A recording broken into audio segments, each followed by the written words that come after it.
Saudações cinematográficas. Pode sim hoje especialíssimo. Eu antes de começar, eu queria dizer uma coisa para vocês. Meu pai faleceu agora em novembro do ano passado e ele me ensinou uma coisa: a ser grato com quem ajuda a gente. Eu desde o ano passado, quando eu comecei esse projeto, que eu estou chamando esse convidado que está aqui, esse senhor que está aqui, teimoso, que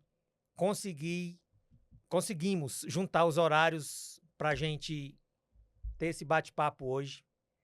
E eu sou muito grato a ele. Ele é um dos degraus para eu estar aqui hoje, porque ele, depois que muita gente me fechou as portas, ele abriu as portas para mim, acreditou no meu trabalho e disso cresceu uma grande amizade. O convidado de hoje, do Pode Sim Especialíssimo, é meu guru cinematográfico aqui, Pedro Martins Freire, que nós já estamos com 44 anos de amizade. Hoje nós vamos falar sobre cinema de arte, vamos falar sobre os livros que ele está lançando, vamos fazer um apurado de como é que está a situação do cinema no mundo, o que ele já contribuiu para o cinema, tanto aqui como do Brasil, e a nossa jornada junto para chegar até aqui. Pedro, muito obrigado pela sua presença aqui. Valeu, hoje é muito especial para mim esse dia. Muito obrigado por suas palavras generosas. Eu me sinto deslocado com essas suas palavras generosas, mas eu acredito que nós somos humanos e nessa condição nós temos que estar juntos, né? De que as nossas amizades, nossos amores, os nossos filhos sejam longevos, né? Com certeza. Estamos aí, amigos. Estamos aqui abertos, de coração aberto, para o que você e os nossos espectadores queiram saber. Uma pequena palhinha do que o Pedro já fez e faz ainda hoje. Ele é filósofo, crítico de cinema, curador e produtor, reconhecido como uma das principais referências da cinefilia e do cinema de arte no Ceará. Uma vida inteira dedicada à cinematográfica, formação de plateias e à preservação da memória do cinema mundial. Pedro, eu queria começar te perguntando uma pergunta que eu gosto de fazer a todo mundo que eu entrevisto, assim, que é ligado a essa área. Qual é a sua primeira lembrança que você tem de cinema e como foi que surgiu a sua paixão pelo cinema? Rapaz, eu tenho que voltar lá na minha infância. Eu nasci de uma família digamos assim, muito humilde. Meus pais eram carvoeiros, né? Mas, e eu comecei a frequentar o cinema com uma espécie de válvula de escape, né? Com minha idade e tudo mais, né? E aí eu tive uma imensa sorte, assim, como você fez esse agradecimento a mim, eu também tenho que fazer ao Wilson Baltazar, né? Porque aconteceu uma coisa interessante. Eu mostrei para o irmão dele um livro que eu estava escrevendo, né? Não vai aqui nenhuma, não vou nem dizer o nome, nem nada, apenas para ter uma referência, né? De como pequenos detalhes mudam as circunstâncias da nossa vida, né? Com certeza. E aí ele me gozou, né? E isso, aquilo porque o cara era meu melhor amigo, entendeu? E eu fiquei assim, meio tristonho, meio sem saber o que fazer, pô, mas, né? E aí, casualmente, logo depois, o irmão dele, o Wilson Baltazar, né? Porque eu morava na rua Padre Mororó, com Dona Teresa, e a, e a casa dele ficava na Dona Teresa Cristina, e eu morava na Pedro Pereira com aquela rua que vai para o cemitério, que eu já nem me lembro mais o nome. Padre Mororó, se não me engano. Aí, o Wilson, de uma cambada toda de pessoas que estavam lá, um dia ele chegou e disse: vem cá, você vai sempre pro cinema, né? Eu digo: eu sempre vou e tal. Pois domingo, volta de 6 horas, esteja aqui que vou levar você para um lugar. Você vai ver filme lá. Aí eu fui, fiquei assim estranho, porque eu falava com pouca gente, né? E aí ele me levou para o clube de cinema, né? Eu tinha 14 anos, e lá eu vi pela primeira vez, eu adoro ficção científica, é o meu gênero preferido, e eu vi Vampiro de Alma, Vampiro de Vaz da Terra, né? É, do Jacques Leito, se não me engano, e eu tinha o livro, mas não tinha lido o livro, né? Então fui ver o livro e tal, e a partir dali eu comecei a frequentar o cinema de arte, né? Fui fazendo amizade com as pessoas, aí, o Luiz Geraldo Miranda Leão, que foi meu guru, foi ele que me Falecido, né, ensinou, já? ele era muito rigoroso em termos de história, preservação, especialmente a língua portuguesa, Eu conheci. né? Ele era rigoroso, dizia, olha, você não usa palavra tal e tal, e o LG de Miranda Leão foi uma figura assim, sensacional. E o Darcy tiveram outras pessoas, mas o Darcy foi assim, porque ele aproveitou a vinda do Cosme Alves Neto aqui para Fortaleza. O Cosme Neto era o diretor da Cinemateca do MAN, lá no Rio. E aí ele me chamou do lado, chamou o Cosme, me apresentou e disse, eu quero uma bolsa para o Pedro estudar cinema. Nunca me falou nada antes, foi uma surpresa, né? E quem me bancou para lá, porque eu já estava, Você mandou pro Rio? graças ao Tarcísio Tavares. Hum, Você vê como pessoas, né, do bem, né, sim. estão do nosso lado. E foi o Tarcísio, nessa época eu já escrevia para o Correio do Ceará, unitário, né? Que quem me levou para lá foi o Lustosa da Costa. Lustosa me viu lá estudando cinema, coisa, e queria me levar como secretário dele, mas eu queria, meu negócio era cinema, aí declinei do convite, mas depois eu fui atrás e disse, rapaz, tem outra pessoa aqui, mas o que é que você pretende fazer? Você vai ser? Eu digo, não, eu escrevo sobre cinema, escrevo as críticas. Não, eu vou lhe dar uma página aqui de cinema. Ao domingo no Unitário. E é essa página que eu fiz. Eu agreguei todos os críticos que estavam no clube de cinema, escolhi o filme no meio da semana, disse, olha, o filme é esse, eles iam ver, fizeram as críticas, nós fizemos essa página. Dali começou. Depois foi para o Correio, do Correio fui para o jornal. Eu já escrevia para a Gazeta de Notícias, do Darcy me levou para a Gazeta. Da Gazeta, aí do Povo, eu fui para o Diário do Nordeste, né? E lá, que foi o meu Isso foi grande... nos anos 80 já. 81, né? E ali quando o Diário foi inaugurado, no número 0 do Diário do Nordeste, já tem um artigo meu. 80, 80, 83, né? não, 81. 81, Acho Diário que do a segunda Nordeste? era de 81. Se não me engano. Eu não me lembro mais, Eu mas são lembro. 33 anos. Terminei em 2014, é só fazer. Aí aqui só tinham São Luís, de cinemas assim, Diogo, Era São Luís, Diogo, tinha o Fortaleza, Fortaleza e o Gazeta. Gazeta e só depois apareceu o Iguatemi, né? Não, o Iguatemi foi. Né? O Iguatemi foi no acho que meio dos anos 80 Dos só 80 para 90, por aí. que apareceu, que Né? eram 2 salas, que era do Grupo Arte, né? Se não me falha a memória. Não, foi do grupo. Não foi do grupo Arte, não. Foi do Severiano.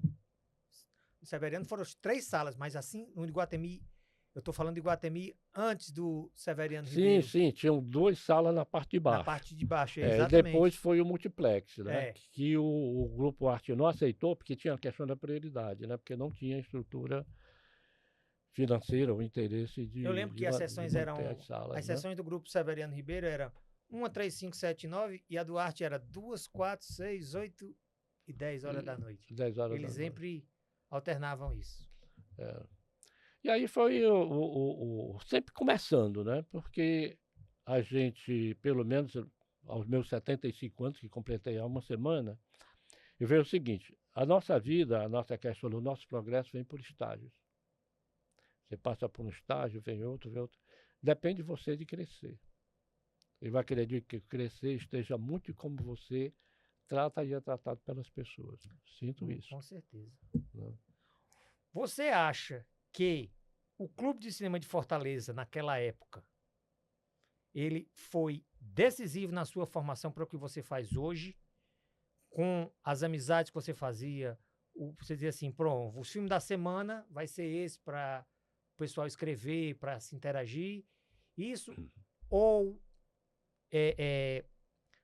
foi apenas mais um aditivo assim na sua carreira, tal, ou foi fundamental esse clube de cinema? Foi fundamental porque foi minha base. Foi lá que você Foi, começou, foi né? lá que eu comecei. Eu estudava pela manhã, à tarde eu ia para o clube de cinema, ficava até, às vezes via um filmezinho de 5 às 7 lá no Diogo por ali. Assistia o filme do cinema de arte aos sábados pela manhã. E fui. E à noite estudava. Meu estudo de colégio era à noite, em casa, né? Eu me lembro bem, a senhora que me educou, e graças a ela que eu estou aqui hoje, a dona Guilmar Gomes, que faleceu já há um bom tempo, ela me educou, tá? Me mostrou princípios, né? Na época chamavam de moça velha, assim, a mulher que nunca casou, né? E ela me adotou assim como um filho, sabe? Assim, o filho que ela não teve fui eu, né? E então ela mostrou todos esses princípios e ela obrigava aqui todos. Tinha outra pessoa morando lá com ela, que era a dona Maria José, que ela agasalhou também. E ela fez todos tínhamos que dormir 7 horas, mas ela era costureira. Eu colocava uma vela em cima da máquina de costurar e a luz de velas eu lia, estudava. Entendeu? Aí começou, o clube de cinema foi a base para mim, né? Dali, quando eu saí dali, fui para o museu. No museu foi extraordinário, porque aí foi um baque de consciência, tanto social quanto política, né? Porque as pessoas que estavam lá no curso, todas eram bancadas, né? Eram pessoas ricas, né? Lá em Copacabana, Questão, Ipanema, e tinha as pessoas de fora, né? E ali eu comecei a ver a questão da visão, principalmente a questão política. Teve um episódio aqui rapidinho, só para lembrar, uma das vezes que eu saí pela manhã, eu morava no Morro de Santa Terezinha, se eu não me engano, descia aquela escada imensa, atravessava a Avenida Brasil e ia lá para o museu, ficava pertinho, né? E do museu, uma vez quando eu cheguei lá, em época de plena ditadura, né? O policial queria me prender porque nunca tinha me visto lá. E aí desceu o pessoal da Cinemateca, o Código Alfinete desceu, me puxaram, me levaram lá para dentro, né? E outra coisa, eu vi outro episódio muito interessante lá dentro, que também me marcou, foi que nós estávamos vendo o Coração do Potemkin. Ele não, tinha o curso era de manhã, de tarde e de noite. De manhã eram as aulas, era ver filmes, à tarde eram aulas práticas, né? Ou então palestras e tal, e à noite tinha que ver os filmes. E, e esse policial quis me prender, não conseguiu me prender, mas aconteceu outra história lá dentro, que eu ia te contar contando agora, que está exibindo em Coração do Potemkin, de repente fecharam a luz, chegou, sai todo mundo, vai não sei para ver, não levaram para uma sala, e a polícia entrou para pegar a cópia do filme. E aí, bom, na história, né? O rolo foi escondido, a polícia não prendeu ninguém, eles foram embora.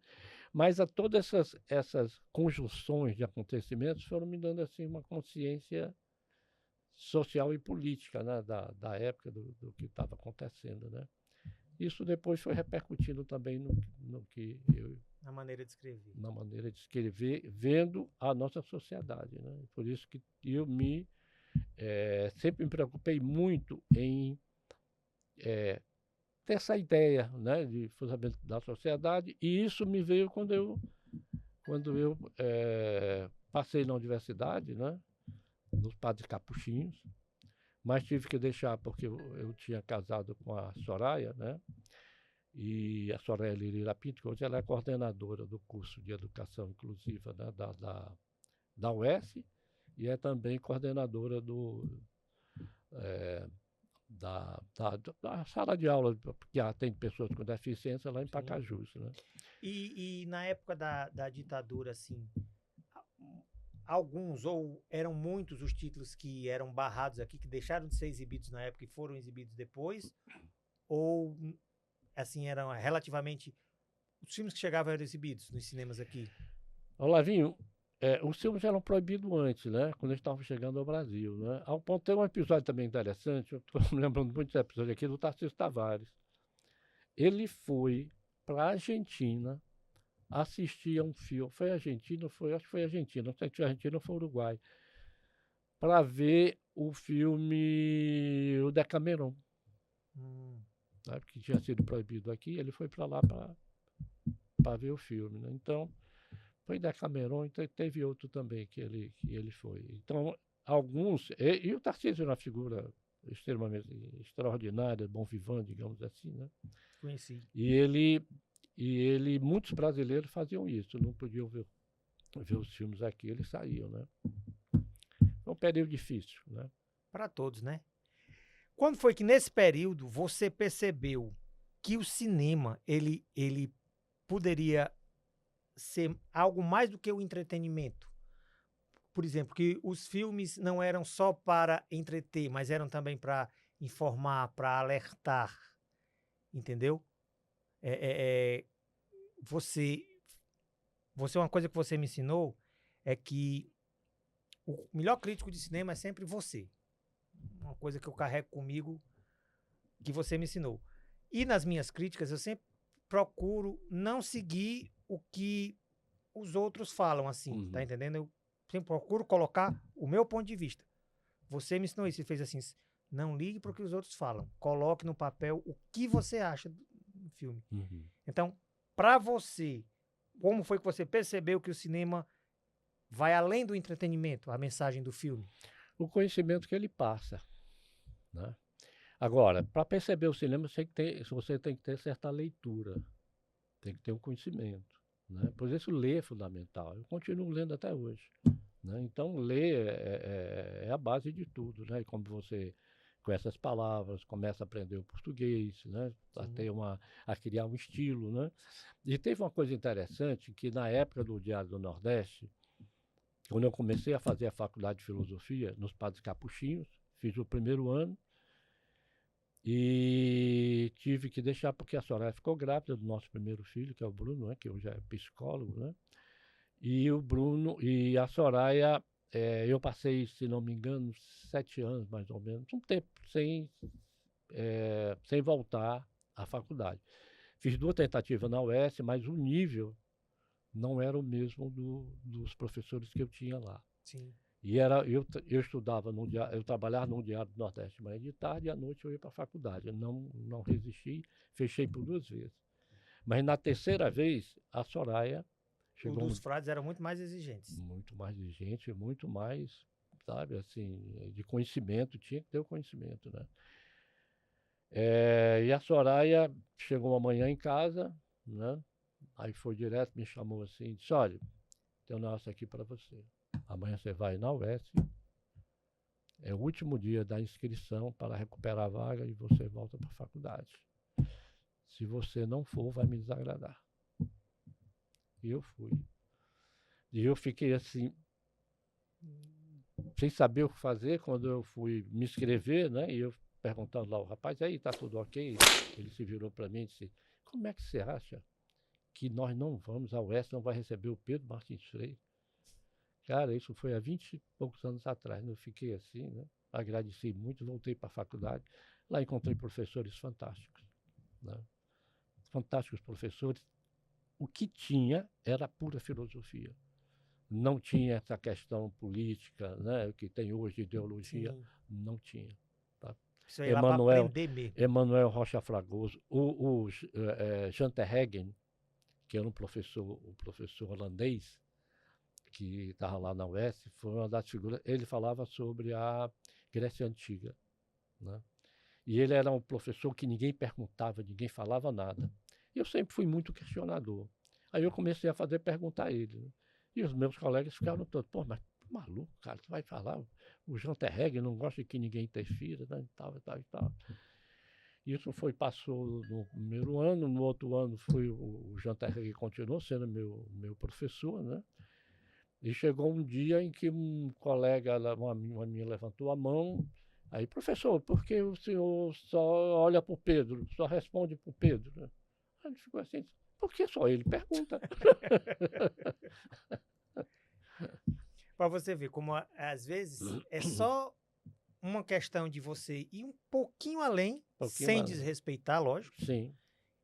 que as portas se abrem, né? É, porque se você não perguntar a quem sabe, como é que você vai saber? Né? Exatamente. Você pode ter o livro, mas o livro precisa do complemento.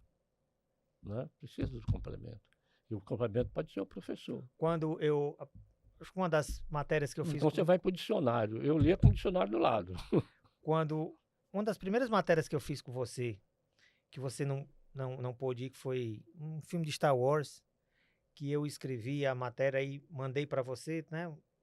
Aí você vem aqui na minha casa que eu quero lhe ensinar um negócio, ó. Faça assim, assim, assim. É até o jeito de você falar, sem ser arrogante, né? O jeito que você... Aí é que eu digo, que é a arte de ensinar. Sim. Que você corrige isso aqui, a linguagem do jornal é essa, tal, assim. Que eu acho isso fantástico. Por quê? Porque nós estamos aqui para dividir o nosso conhecimento. Sim. Não é? Temos que repassá-lo. Nós não temos que ficar com o que sabemos. Exatamente. Nós estamos aqui, né? E é isso que eu admiro em você. Porque, por exemplo, quando eu disse, Pedro, isso assim, assim, assim, ele fez, Olavinho, isso é uma área que você quer entrar, é uma área difícil, mas eu vou lhe ajudar. E nós começamos a fazer, eu comecei a escrever para a Tribuna do Ceará, e sempre você me ajudando, você dando as dicas e tudo. E o mais importante, nós nunca fomos adversários, nós fomos concorrentes, né? Que a gente tinha um bem comum, que era o cinema, e a gente sempre trabalhou junto. Cada um na sua, sempre junto. se ajudando para que o negócio desse certo. É isso que eu acho. Uma outra pergunta que eu queria fazer antes de encerrar esse bloco era a seguinte: quando você começou a ver filme, quais foram os diretores que mudaram assim a sua, digamos, a sua forma de enxergar o mundo? Tá entendendo? Os filmes que lhe marcaram, que você ainda hoje guarda com você assim na cabeceira, que você vê de vez em quando, que é referência? Lavinho, alguns cineastas que me entusiasmaram, Bob Rafelson, o Wells, né, um pouco mais atrás, Arthur Penn, mas o maior de todos, para mim, chama-se Stanley Kubrick. Concordo com 2001, Odisseia no Espaço é o maior filme da história do cinema. Se você pegar, o filme é de 68, nós estamos há quantos anos? 40 anos, 50 anos, né? É, por aí. Se você pegar o 2001 hoje, eu revi durante esse tempo, já vi o 2001 umas 6 a 8 vezes. Né? Ele está atualíssimo. Atualíssimo.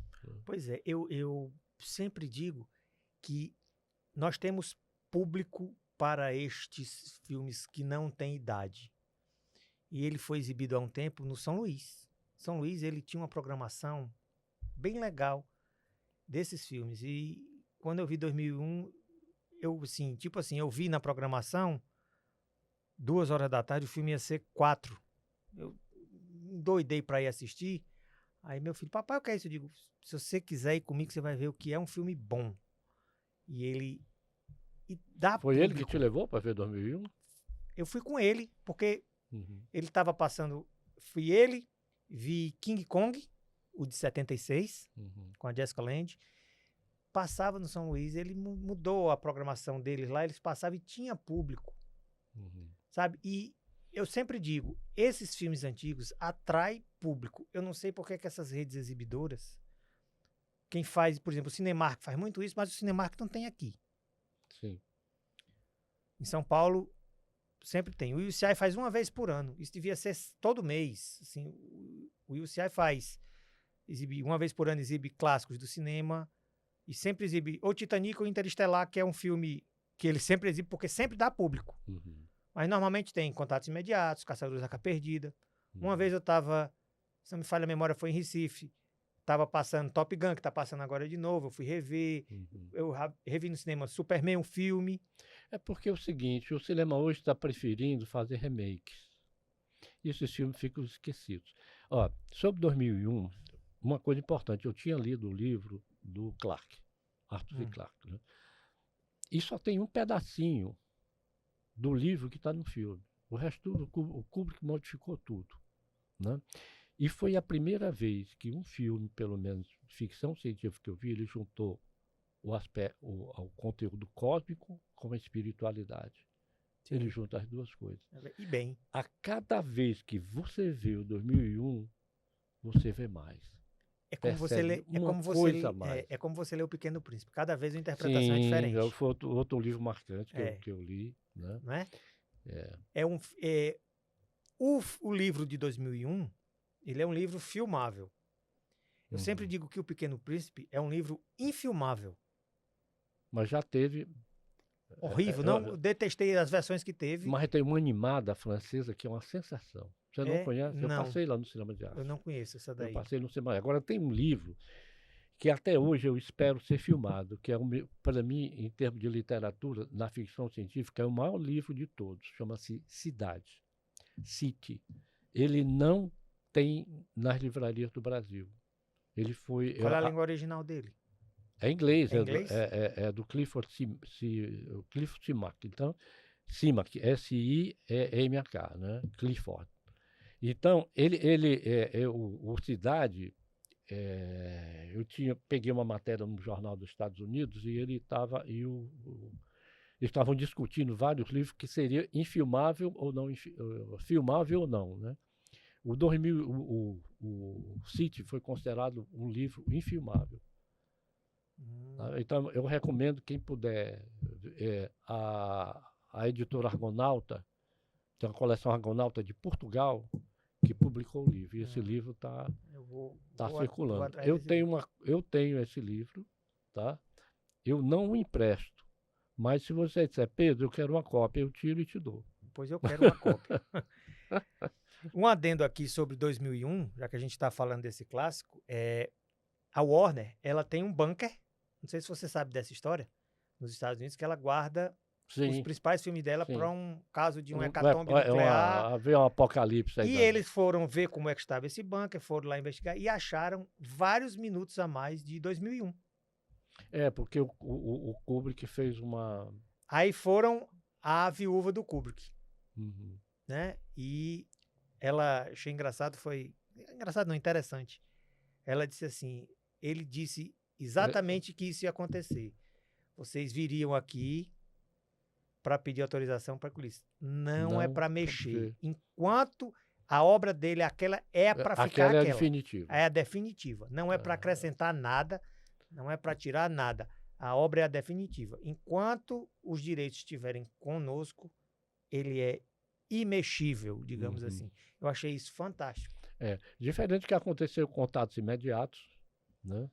E teve outro filme de ficção que foi... Contatos Imediatos eu gostei só da versão original. Da outra eu não gostei muito, não. Vê se eu me lembro, que fizeram várias versões, é o Blade Runner. Blade Runner. O Blade Runner, se não me engano, tem 4 versões. 4 ou 5 versões. São 4 versões, cada uma, mas a primeira, para mim, assim, foi a bancada pelos estúdios, né? Eles alteraram o filme todo do projeto. Eu gostei muito da segunda versão, foi a que eu gostei mais. Assim, por causa do detalhe. Eu não me lembro, eu não lembro bem, mas eu gostei muito. Eu vi no Cinema de Arte, a segunda versão. Passamos lá. Agora, o que, por exemplo, eu não gosto da primeira versão, porque eu também li o livro. Né? O livro do Arthur Clarke, no Blade Runner, não estou lembrado quem é o autor. Mas o que eu contesto é o final.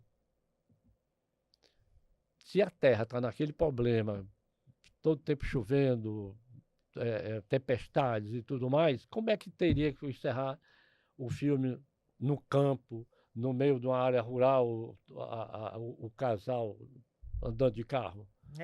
Né? Se o planeta estava, digamos, no fim da... Como se eles estivessem procurando o Éden, né? Não ficou legal, não.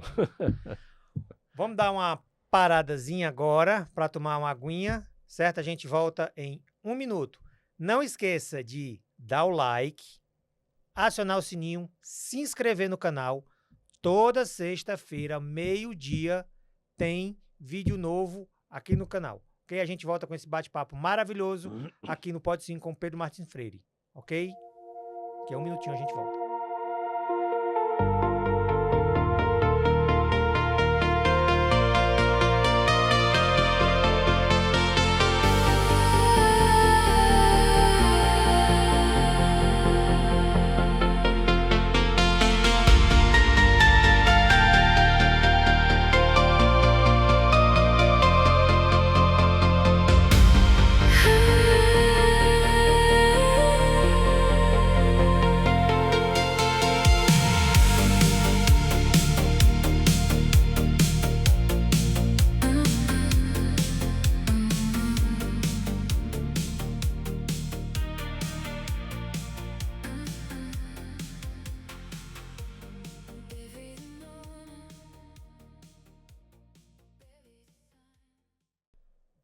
Oi, pessoal, voltando agora, vamos falar sobre a jornal, crítica e jornal.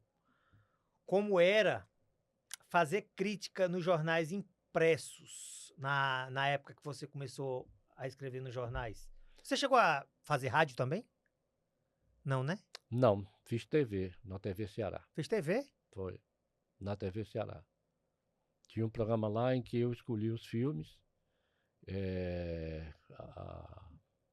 A televisão comprou um pacote de filme, eu escolhi o pacote e exibimos. E tinha um debate, tinha uma apresentação, mas tinha um debate depois. É Mais legal. ou menos o mesmo estilo que era do cinema de arte. Cinema de arte, né? É. E você acha era mais fácil fazer hoje ou antigamente? Eu tenho porque são duas épocas distintas, né? Eu deixei de escrever. O acesso à pesquisa também? Em 2014, quando eu saí do Diabo do Nordeste, né? Eu deixei de escrever, fui cuidar do meu livro, né?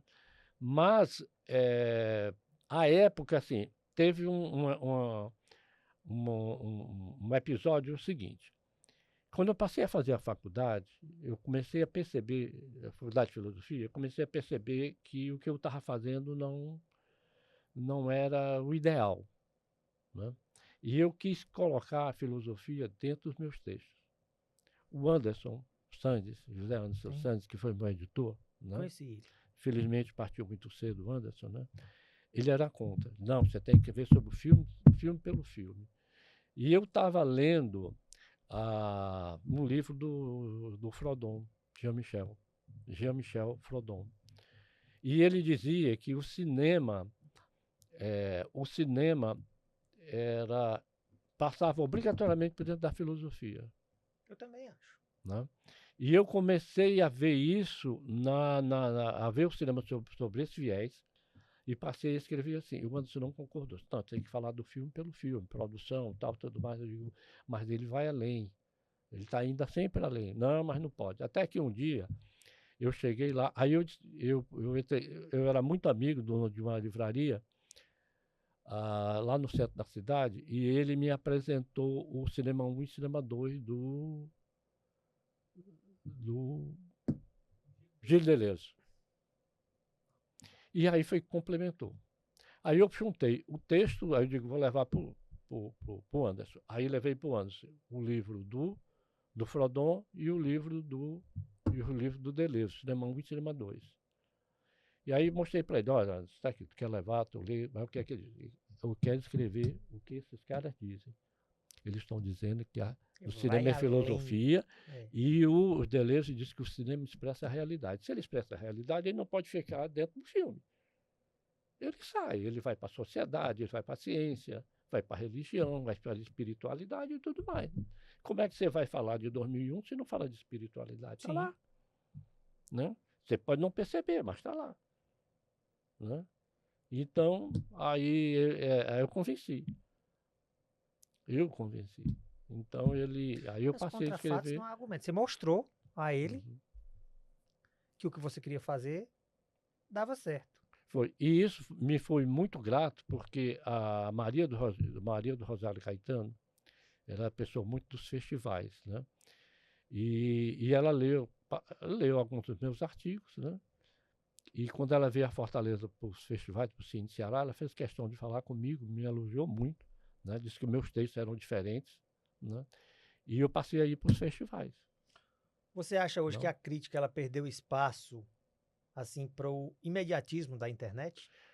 Eu acho que sim, mas o maior problema que eu vejo na crítica hoje é a falta de leitura. A Nos pessoa não tem base críticos, nenhuma. É. não tem base. Tá? É o que eu vejo, não são em todos. Tá? Eu não vou aqui, não, eu apenas estou falando de um modo geral, né? Porque, Você acha que Lavinho, isso banalizou a crítica? se não estudar, Lavinho, se não ler, se você não É verdade. mergulhar, não vai, não dá. Né? É como você pode ser um torneiro mecânico, mas você tem que ser um torneiro mecânico que Bom, conheça o mecanismo. sim. Se você não conhecer o mecanismo, né, não vai. Né? Então, não dá para perceber as coisas como elas são, como estão, ou como poderão ser. Tá? Sempre colocando nessa perspectiva filosófica. Né? Você tem algum crítico brasileiro que ainda esteja em atividade ou que já nos deixou e tudo, que vocês não, esse aí entendia do assunto quando Rubens, falava? O Rubens? Rubens Evald Filho. Fomos muito amigos. Eu Você me conheci. apresentou a ele quando a gente foi ver o Titanic, lá em São Paulo, Sim. que a gente foi ver, você me apresentou a ele. O Rubens eu conheci no Festival de Curitiba, que foi o meu primeiro festival. Fizemos uma amizade muito, muito sólida. Depois, quando eu fui uma vez para Santos, no dia que eu fui para Santos para pegar a Soraya, para trazê-la para morar comigo, para casarmos e ficarmos aqui,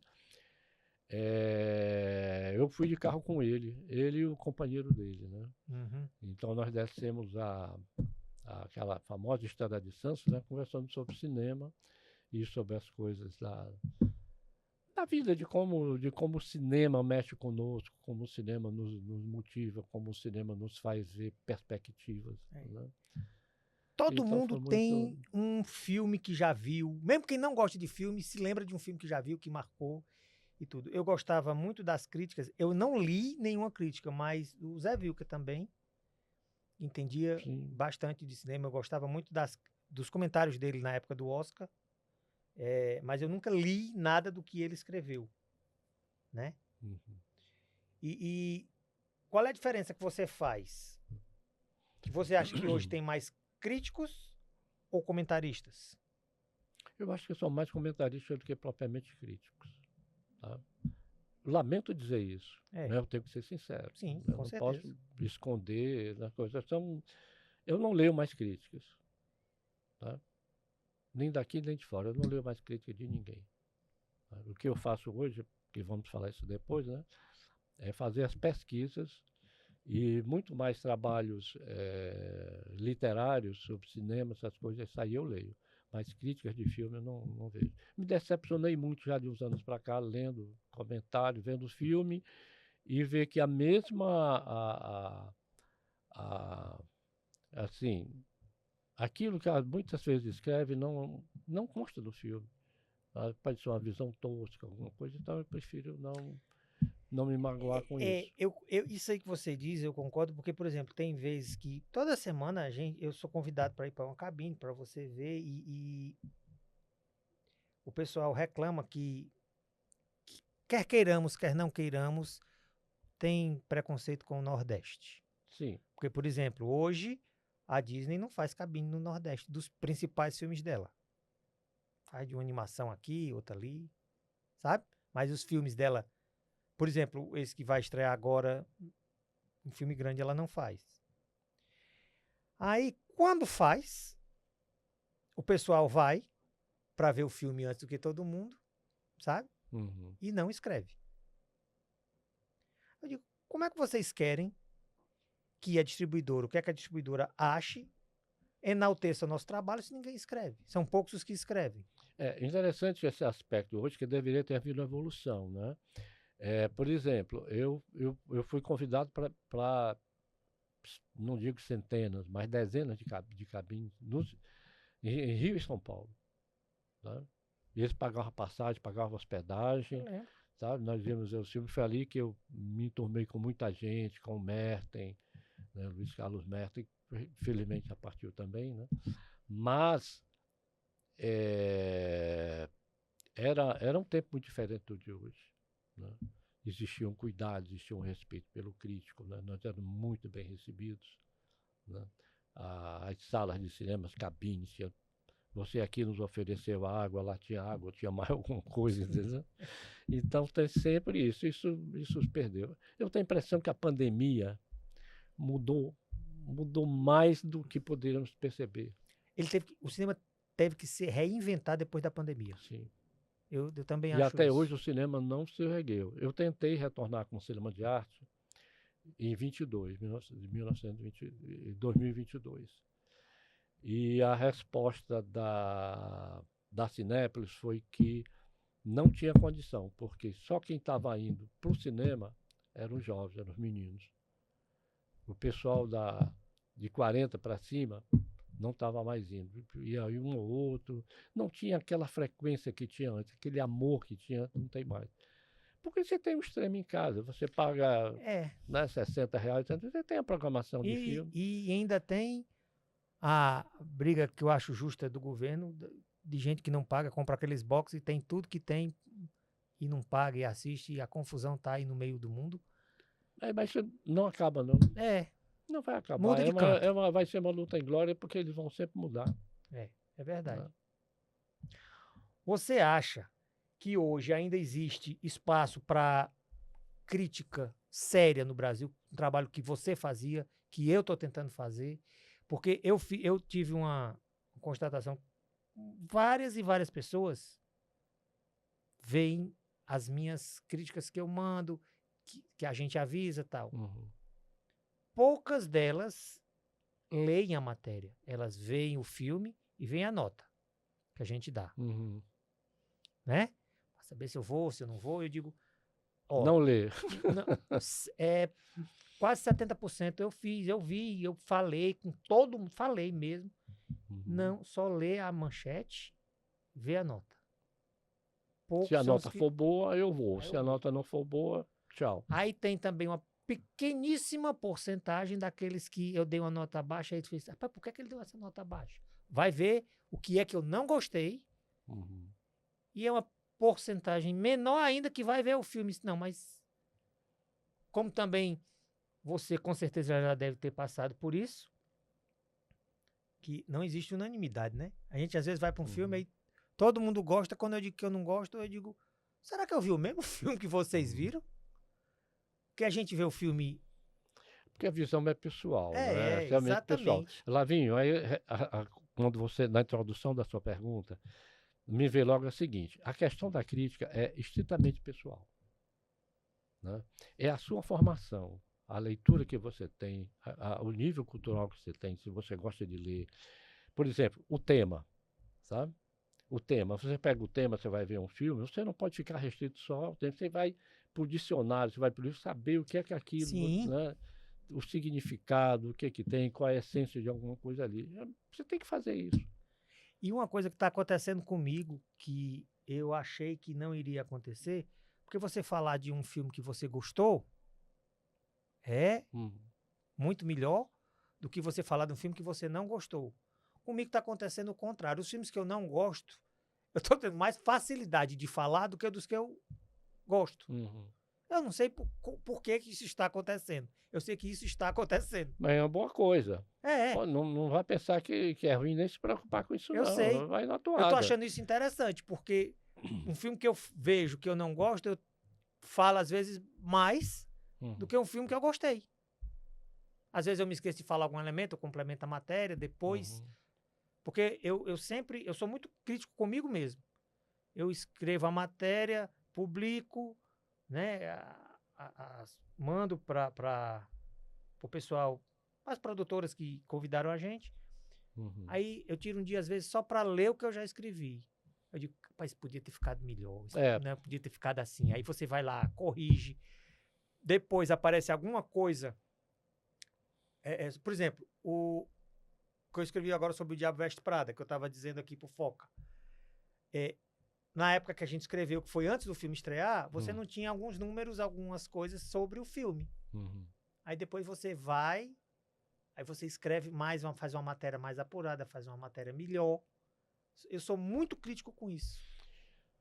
eu tinha não era um método, porque o texto, por exemplo, o filme estreava, você já tinha que fazer a crítica e mandar, né? Mas depois, por exemplo, a crítica publicada, 2 dias depois, 3 dias depois, eu ia ler, sabe?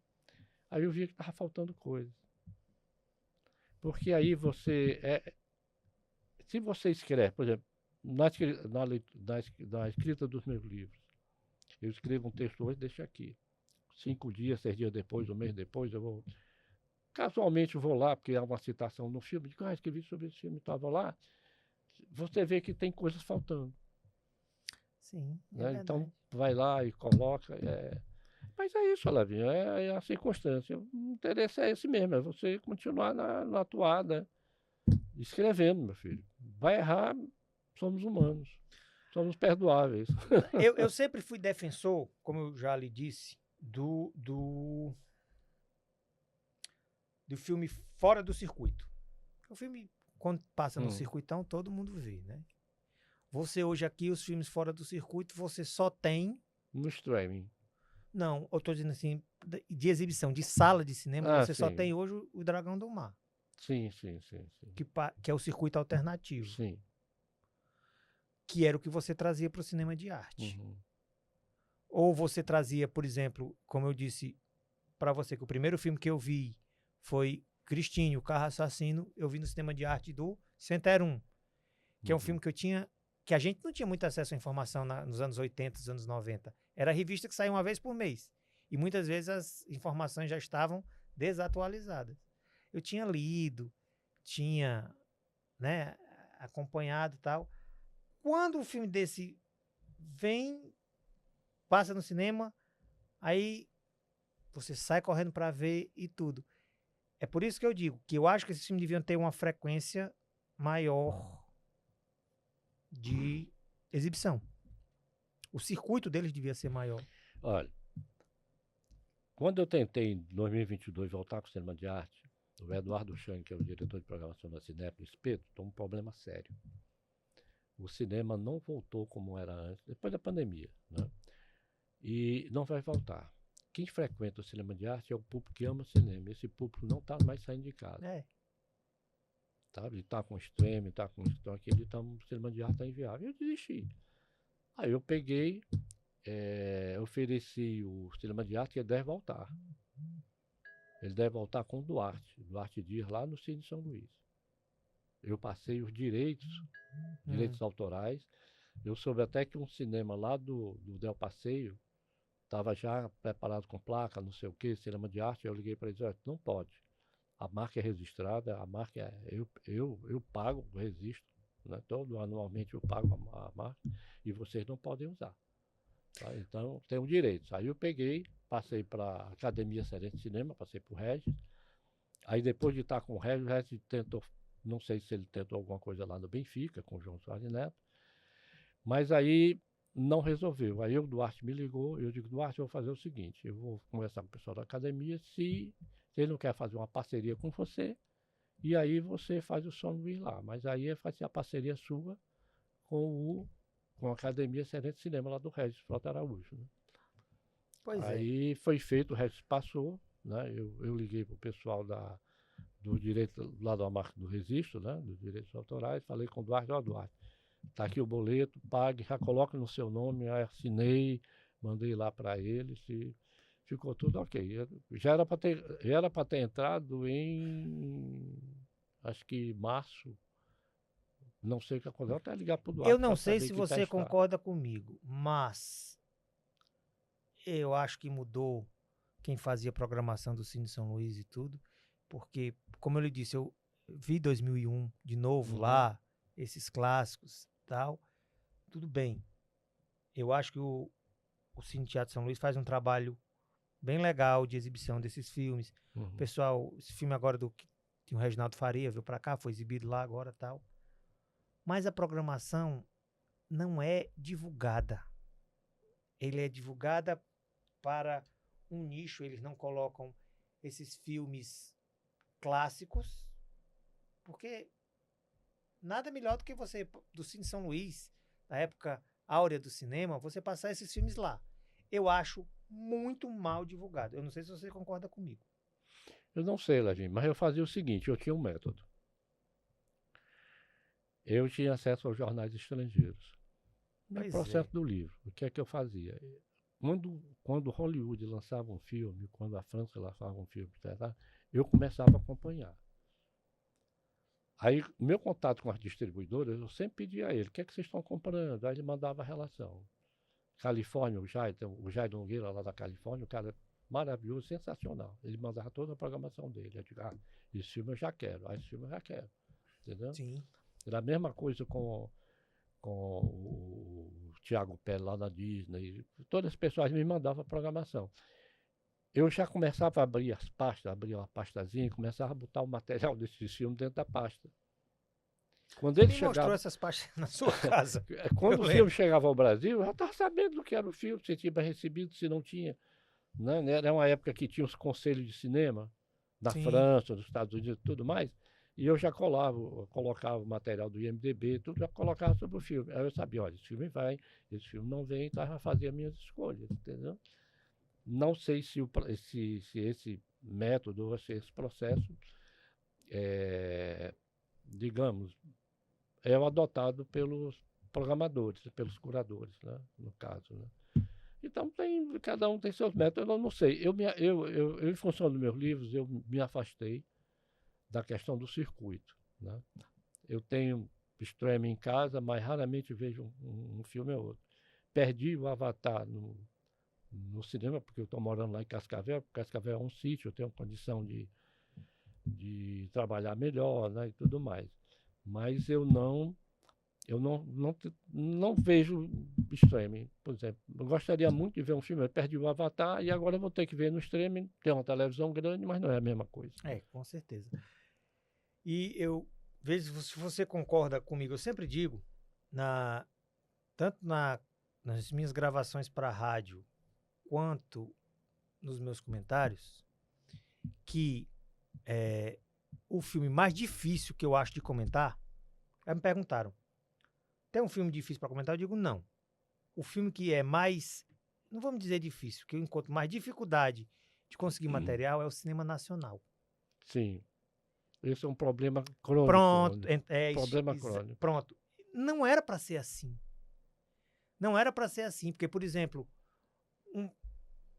até cabines de imprensa de filmes nacionais É raro. tá tendo mais de... A pandemia encerrou-se quando?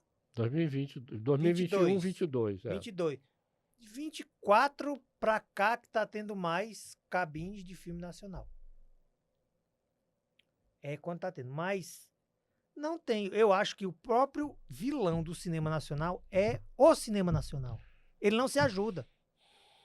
Porque você devia fazer as produções regionais, tal. Aí, o que está acontecendo agora, que está um pouco melhor, produção nacional feita pelos streamings, que tem as premieres no cinema, muitas vezes de seriados, piloto de seriado e tal. Isso está um pouco melhor. Aí tem um filme nacional mais falado aqui, outro que é mais bem produzido ali.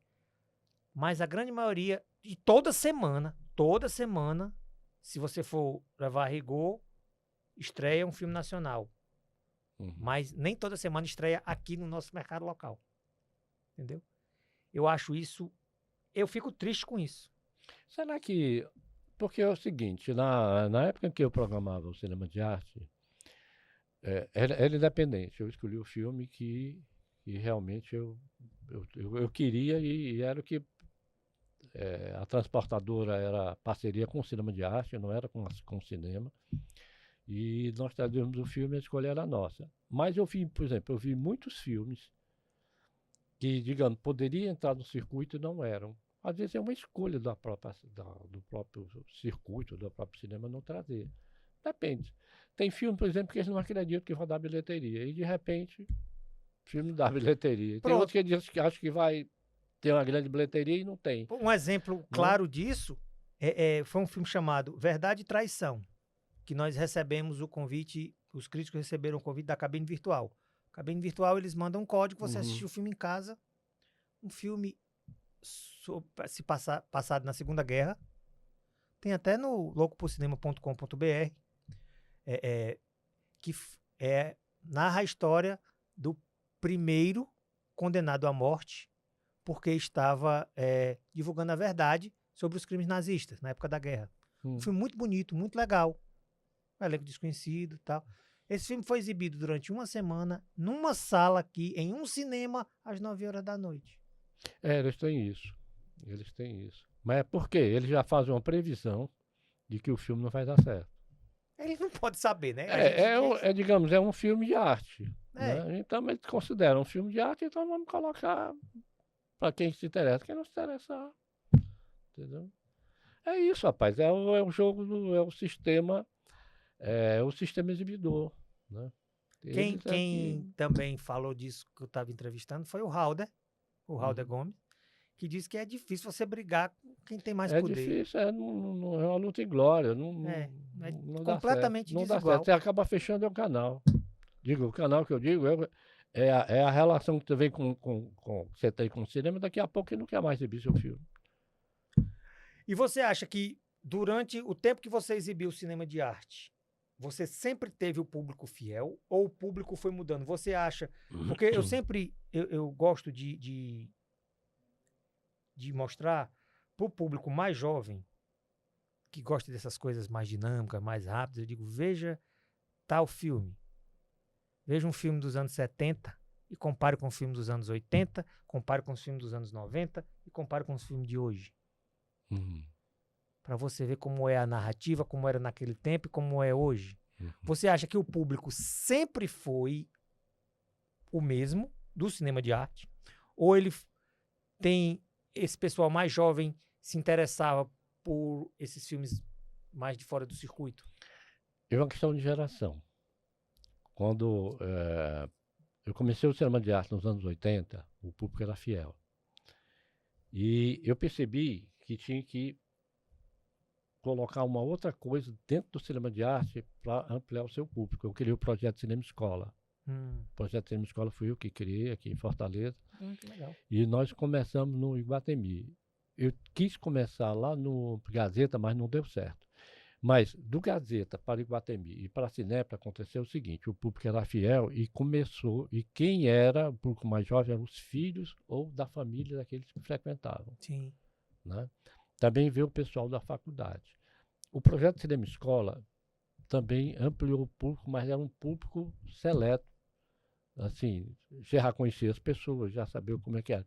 Via um ou outro, né? Porque o próprio nome, cinema de arte, era meio, digamos assim, seletivo.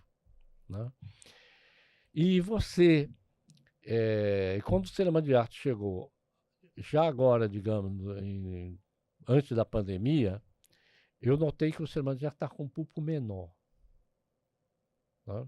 O público estava menor. Não era aquele público que teve nos anos 80, 90, 2000, por aí. De 2010, no começo de 2010, por aí, o cinema baixou. Ele diminuiu ou ele mudou? Acho que as duas coisas. Sabe?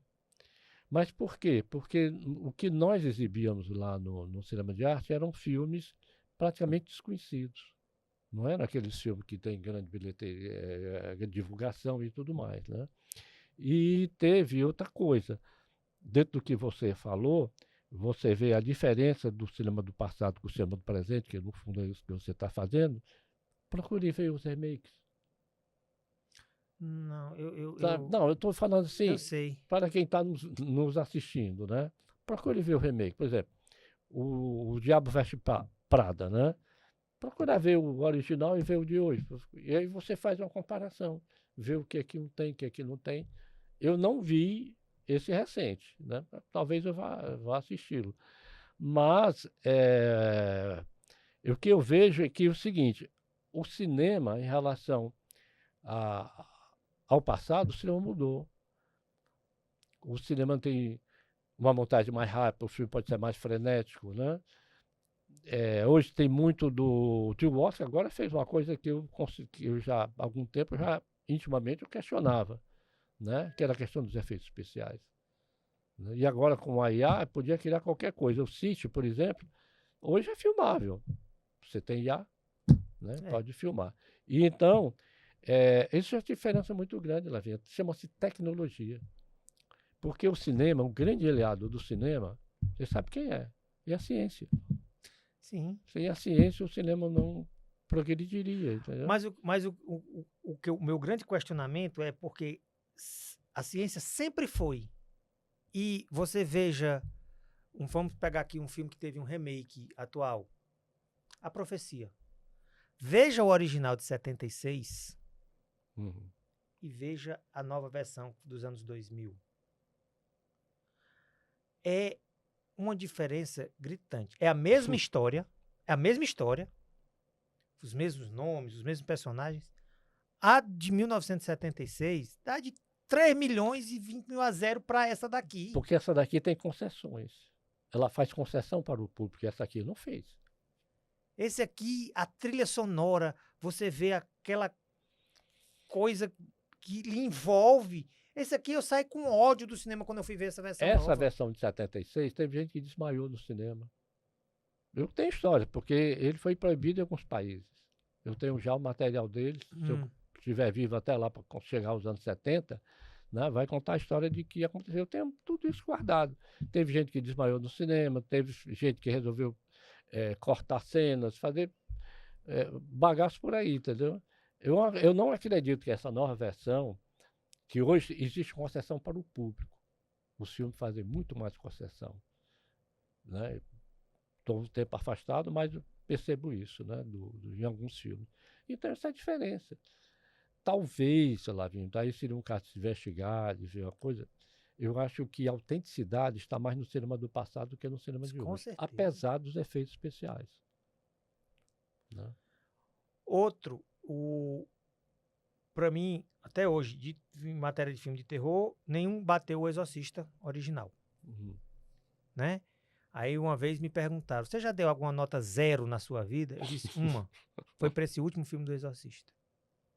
Eu só não dei uma nota negativa porque eu achei que eu ia afrontar muita gente. Uhum. Mas eles fizeram uma coisa que eu só não saí da sala antes do filme terminar, porque eu achei uma falta de respeito, porque eu fui numa cabine, eu fui convidado a ver. Eu digo que se eu me levantar daqui e fosse embora... você estava numa cabine. Eu estava numa cabine, se eu me levantar e ir embora, eu acho uma falta de respeito. Se você fizesse isso, jamais será convidado novamente. Pronto, eu achei, mas foi um 0 que eu dei.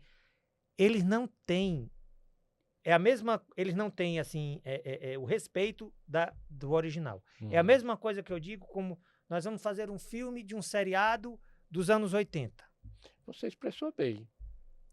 Eles têm o direito, mas não têm o respeito. Não tem respeito nenhum. É por isso que eu digo que até hoje, apenas um filme desses que foram baseados nos seriados que a gente via nos enlatados americanos que divertiam a gente nos anos 80, que foi o Esquadrão Classe A, foi o único que é digno de estar na minha prateleira. Os outros foram filmes ruins. Podem me chamar de ranzinza, podem me chamar de velho, mas eu acho filme que falta com o respeito, que quer fazer o público de idiota. Uhum. Eu sou completamente contra. E você tem uma obra original também. Vamos lá, peça Seara aqui. O Exterminador do Futuro. Enquanto estava na mão do criador original, que foi o James Cameron, funcionou. O 1 e o 2 funcionou. O 3 já decaiu profundamente. Os outros, pelo amor de Deus. Para você ter ideia, o último filme do Exterminador do Futuro, eu pedi para não escrever.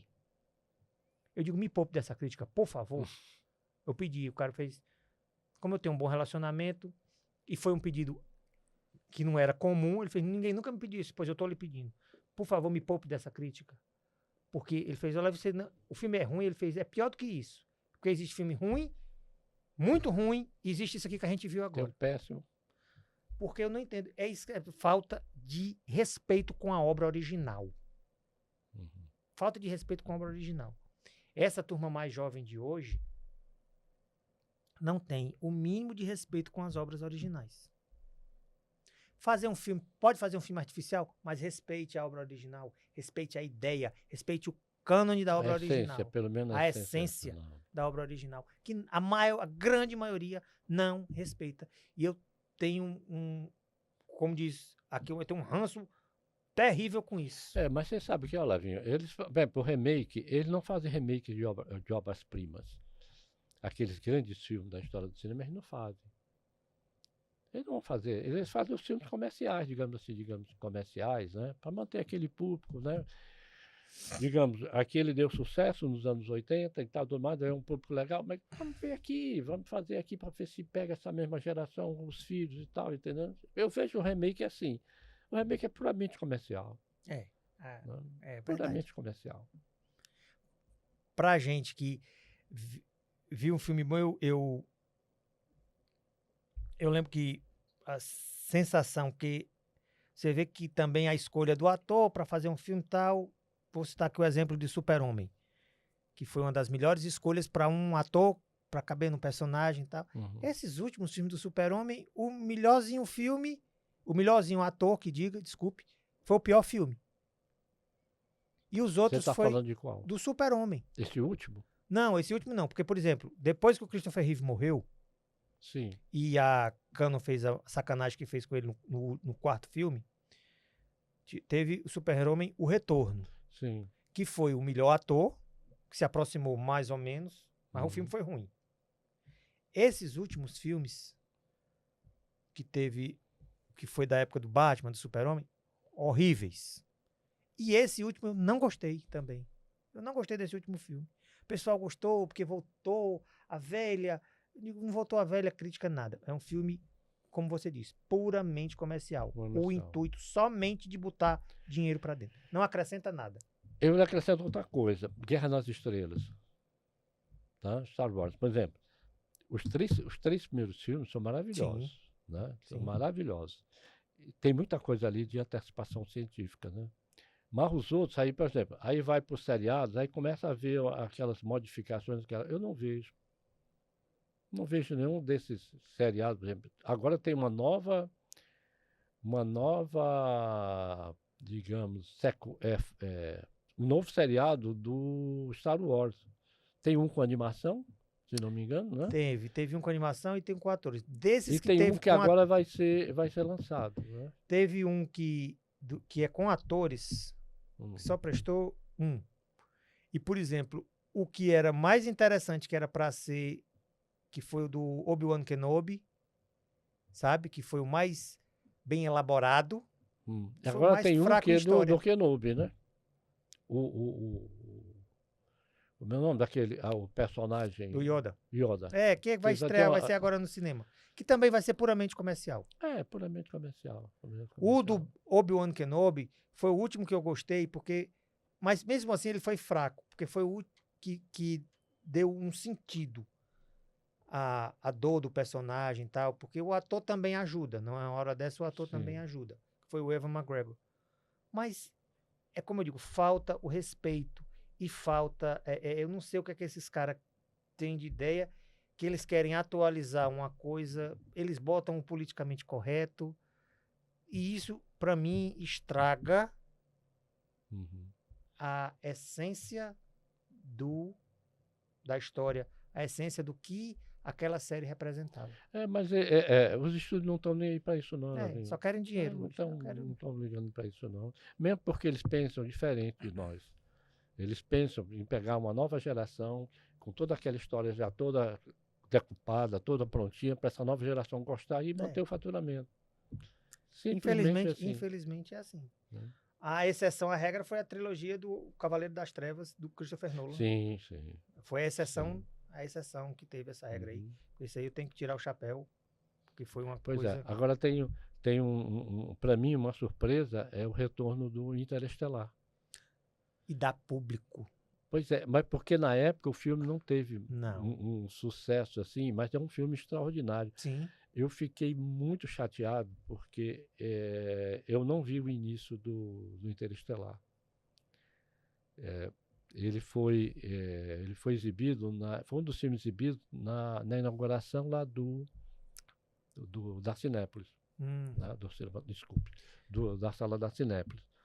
Só que o Gonzaga tinha me chamado para a gente conversar sobre cinema de arte, eu louco para ver o Interestelar, e quando eu fui liberado eu não vi o início. E aí eu tô com medo de, assim, de ver o início do filme, não sei, certas coisas que a gente tem. É uma curva fora da reta, porque eu me lembro, eu gosto tanto desse filme, que eu vi quando ele estava passando aqui, todo ano ele passa praticamente. Eu vi aqui, é o filme preferido do meu filho, levei meu filho para ver. E no outro dia eu viajei para São Paulo. Cheguei em São Paulo, estava passando, eu vi aqui lotado. Cheguei em São Paulo, fui lá, sala lotada também. E não é um filme fácil. Não. É um filme de quase 3 horas. Ele não é fácil, ele tem leituras filosóficas, leituras cósmicas, tem a questão da viagem no tempo, né, que confunde muitas pessoas. Que até hoje é o que os cientistas dizem que mais se aproxima da verdadeira ciência, do que a exatamente. ciência detém, né? Porque é o que eu digo, você vai fazer um filme desse, não é todo cineasta que faz um filme desse. Por exemplo, eu me lembro que eu fui rever, agora esse ano vai estrear a 3ª parte do Duna, que o Villeneuve fez. Sou louco pelo Duna. Mas esse novo... Eu vi, vai entrar o 4, não é o isso? Terceiro. É o terceiro. Eu vi os 2 primeiros. Pronto. Que o Villeneuve fez um trabalho legal. Aí eu fui ver... Eu li os romances. Eu fui rever o do David Lynch. Sim. De 84. E eu vi uma versão são quase 4 horas de filme. Eu vi essa versão. Essa versão do Lynch. Do Lynch. É um filme que, na época, não dava para ser feito. Por causa dos efeitos que ele não tinha... Paupérrimos, né? Sim, exatamente. E não é, se você for ver... Eu não li os livros, mas eu sei mais ou menos da história e tudo. Não são filmes ruins, mas foram filmes tão criticados, tão malhados. O corte que ele fez para poder lançar no cinema... O filme foi muito cortado. Foi. Muito cortado. Eu vi a versão integral. Torna-se um filme menos ruim. Mas é o tipo da coisa. Você vai fazer uma coisa que você também, mesmo você tendo respeito pela obra, você tem que saber se pode ser feito, se eu tenho recurso para fazer aquilo. Rapaz, eu nunca pensei que o Duna fosse ser filmado, porque não é um livro fácil. O Villeneuve fez um bom trabalho, né? Ele fez um trabalho belíssimo, né? E, pura filosófico, porque tem a questão da temporalidade, tem uma série de elementos que torna-se o livro fascinante. Os livros são fascinantes, se não me engano, são 6 volumes. Você que gosta de ficção, a chegada ele vai fazer o 3º e vai fechar no 4º. Você que Pelo gosta da informação que eu li. Você que gosta de ficção, a chegada. Sim, a chegada é muito bom. Que é dele também.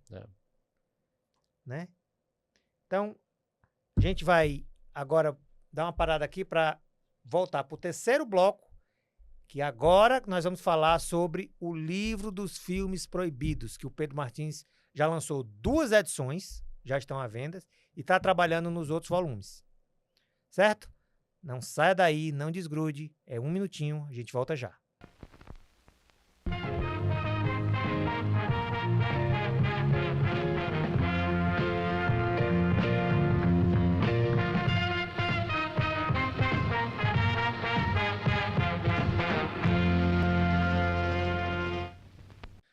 Saudações cinematográficas, e agora nós vamos na parte mais interessante dessa entrevista. Não esqueça de acionar o sininho, se inscrever no canal. Toda sexta-feira tem vídeo novo aqui. @Louco por Cinema Original. Tudo junto e minúsculo. Agora nós vamos entrar... eu sempre gosto de dizer que o que é proibido e o que é secreto gera um fascínio do homem, mulher, gera um fascínio. E o Pedro entrou numa seara, ele está escrevendo uma série de livros. São esses aqui, ó. O livro dos filmes proibidos. Desde o começo da história do cinema. Esse material, para quem gosta de saber o que é que o cinema não mostrou e por que que o cinema não mostrou, ou se mostrou 1 ou 2 vezes e tal, porque foram proibidos, comprem esse livro, vocês não vão se arrepender. Esses livros eles estão à venda na livraria Cultura, Na leitura. Leitura, desculpe.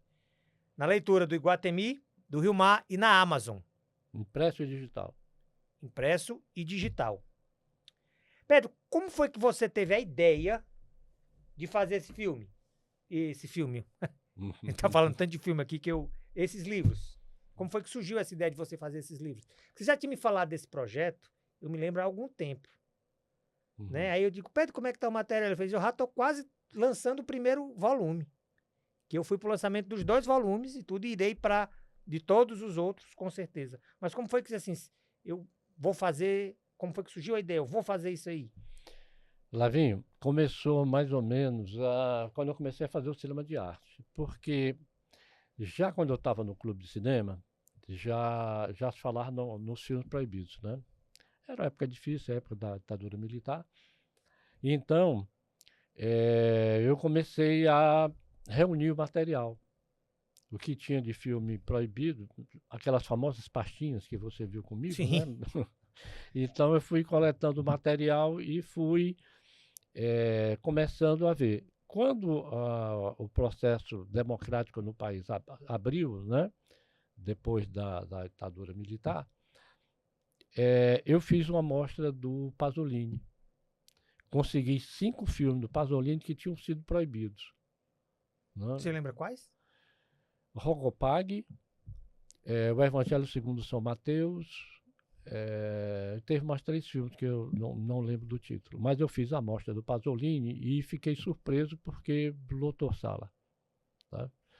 E a partir dali eu comecei eu vou juntar o material, porque quando eu tiver mais para frente, eu não sei como é que vai ser as coisas, eu vou ter alguma coisa para fazer. Né? Porque eu sei que na velhice você tem que manter a mente acesa. Sim. Né? Então, eu comecei a reunir o material, ele pediu para não bater na mesa e eu estou batendo. Aí, eu comecei a coletar esse material, juntando o material, e quando eu fiz o blog de cinema do Diário do Nordeste, vieram mais 4, eu abri para quem quisesse escrever sobre cinema, eu teria espaço lá no blog. E 4 colegas, do final, quando eu saí do Diário, aliás, o Diário me dispensou, eu cheguei para os 4 e digo, vamos escrever o livro. Refiz a reunião com ele lá em casa e vamos escrever os livros.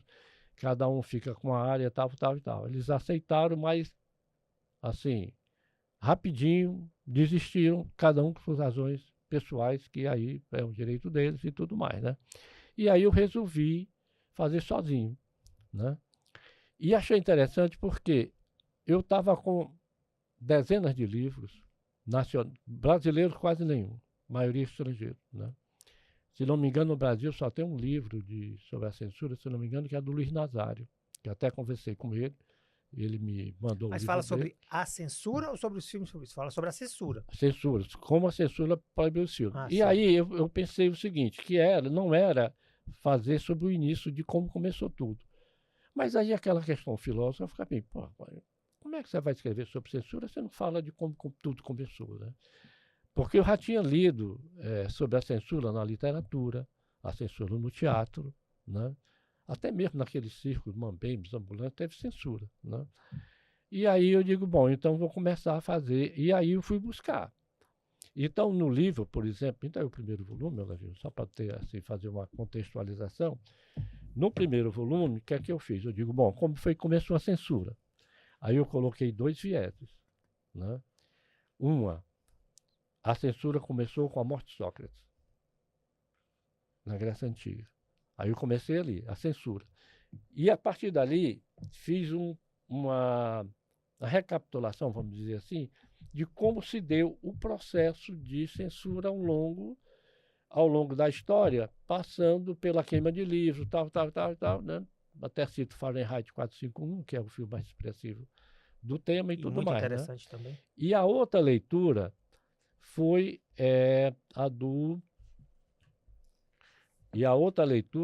a da origem do cinema. Então, pela leitura que eu tinha feito também, já começando em sala de aula na questão filosófica, a filosofia não me larga, nas cavernas. Sim. Né? Nas cavernas, quando nós fazíamos, eu digo nós, porque encarnamos e reencarnamos, né? E voltamos, então nós evoluímos e chegamos aqui. Então nós criamos a pintura nas cavernas, que ali foi o início do cinema. E conto com todo esse processo no livro 1, né? No livro 1, eu conto todo o processo de como os dois processos caminharam juntos, até chegar no final do século XIX, quando os irmãos Lumière se apropriaram, porque ele não foi inventor do cinema, para mim não, né? Foi outro. Então, e aí aí o cinema se evoluiu. Mas, imediatamente, de 1895, ainda no século, ainda dentro daquela maquininha de Pep Show, que vocês fizeram, se virava ali, antes do cinema ser inventado, porque o cinema foi inventado, na verdade, em 1889 pelo Thomas o americano, Thomas Jefferson, não? Thomas Jefferson é outro. Thomas Edison. Thomas Edison. Então, o Thomas Edison, ele criou o Pep Show, começou a fazer os primeiros filmes ali. Só que, já ali, o cinema começou a se apropriar da realidade. É isso que o Deleuze pegou nos anos 80 e escreveu os 2 livros. Né? Então, essa concepção do cinema de começar a intrigar, a ver o inapropriado, a ver o que era proibido, entrar dentro da sociedade, extrair o que era dentro dos quartos, das salas, né? Dentro das famílias, ou dentro das salas do governo, ou nas salas proibidas, mas muito bem frequentadas. Né? Então o cinema começou a se apropriar de tudo. Daí o cinema foi uma verdadeira perseguição que teve. E eu conto isso perfeitamente aqui, né? O primeiro beijo no cinema. Está aqui, o filme foi Muito proibido, legal. The Kiss. Né? Então, Muito legal. passamos por todas essas questões aqui. A execução da rainha da Escócia, que teve Também a foi cabeça proibido. detectada, a cabeça decepada, né? Então, conto todas essas... recolhi o material desses filmes e coloco aqui o que eu considero assim, mais essencial, era colocar o filme aqui, o endereço onde ele está no YouTube.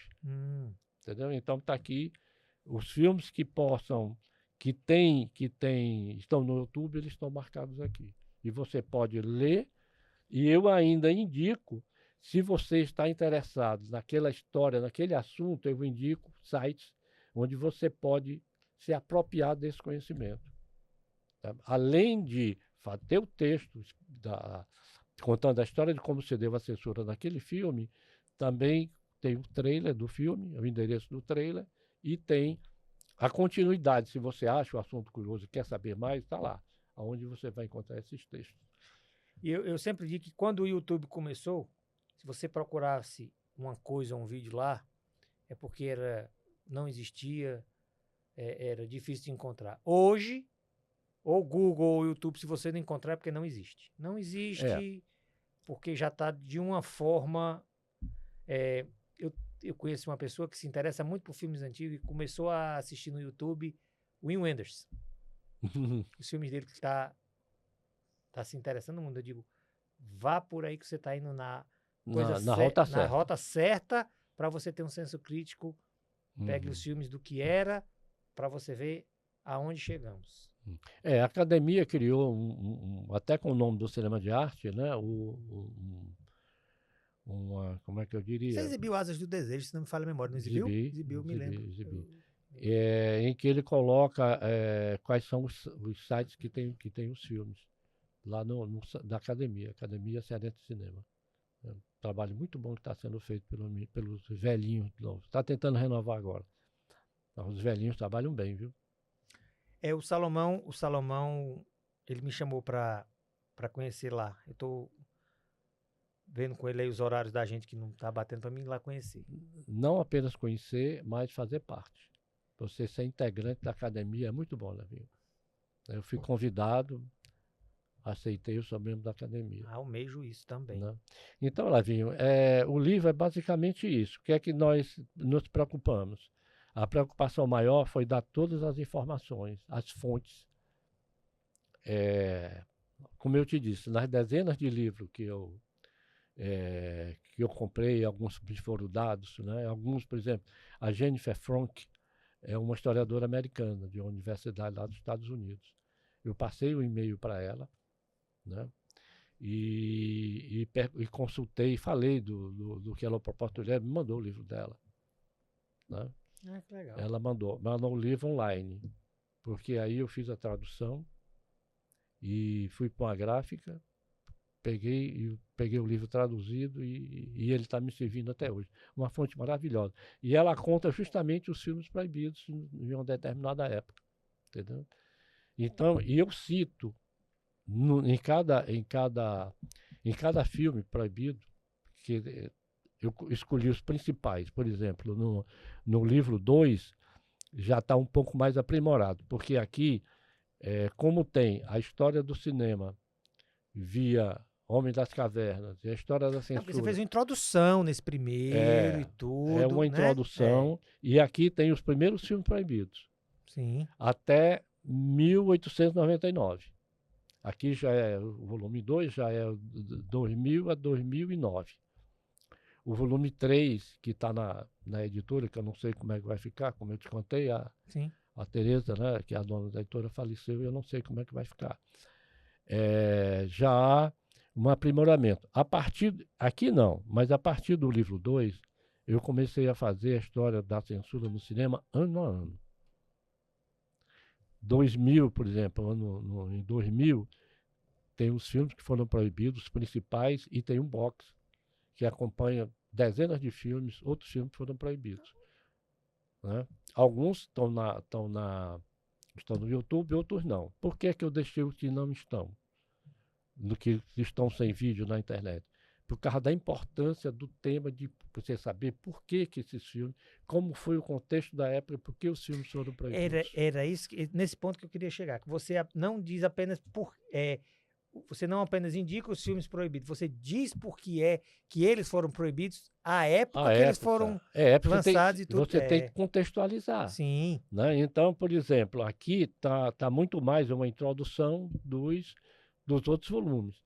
Então, passando ano a ano, existe uma facilidade de você entendendo todo o processo da década, de como se deu. Rapaz, é fascinante de como o cinema foi evoluído e o cinema no calcanhar. E como eu lhe falei daquele meu projeto, que você vai lendo, você vai vendo, toda pesquisa você se depara com uma coisa a qual você não estava contando, não estava preparada, né? Sim. O que foi, durante essa sua pesquisa, até onde você está escrevendo o livro, o volume que você está, o que foi que mais lhe chocou, que você jamais imaginou que iria encontrar fazendo essa pesquisa? Rapaz, as facetas da censura. De como a censura se transmuta. Olha. Ela sempre foi política ou não? Não. Ela foi religiosa, ela foi feminina, tá? Ela foi estatal. Só não foi oficial. Ela foi estatal por causa dos conselhos estaduais de censura que foram sendo aplicados. Na verdade, a censura começou nos Estados Unidos. Foi lá que começou. A origem da censura é nos Estados Unidos. Por quê? Porque foi lá onde o cinema nasceu. Na verdade, o cinema nasceu nos Estados Unidos com Thomas Edison. Mas a história conta que o cinema nasceu na França. Para mim, não. Para mim, o cinema nem foi nem dos irmãos Lumière. Quem inventou o cinema, para mim, foi Jean Beaulieu, pelo que eu li. É um francês conterrâneo. Só que tinha que pagar os direitos autorais da maquininha, das coisas da invenção dele, né? E ele não tinha dinheiro. Ele é um cara remediado, não tinha dinheiro. O que ele fez? Vendeu por Lumière. É como o dono da fórmula da Coca-Cola hoje, não foi quem inventou a fórmula, foi quem comprou. Então, quem comprou tem dinheiro, fez, né? Aí o que ele fez? Tirou do Pep Show e colocou na tela. Ele ampliou a visão. Lumière, por isso que eles têm a glória. Né? É verdade. Mas o criador, na essência, é Jean Beaulieu. Né? Eu não espero que isso dê rebuliço. Estou torcendo para que seja proibido também isso.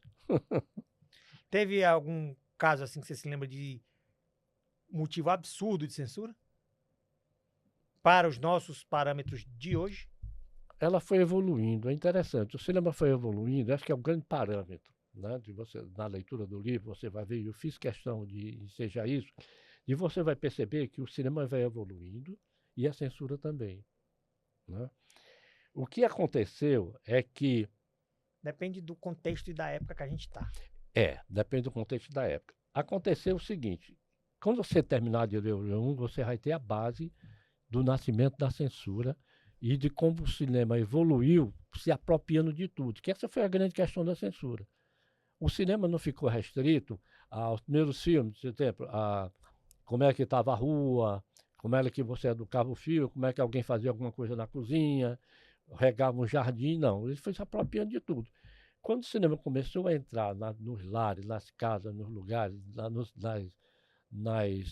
digamos, nos gabinetes governamentais e tudo mais, aí passou a incomodar, né? Quando começou a mostrar a mulher com pouca roupa, né? Começou a ver os beijos, como eu mostrei aqui, né? Então, isso passou a incomodar. Esse incômodo foi se alastrando.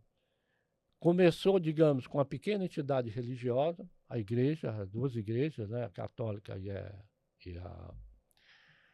a eclesiástica, e a partir daí, esse crescimento foi chegando até chegar às vias de, nos anos 20, os produtores começaram a sentir medo de que a censura viesse de cima, ou seja, do Estado.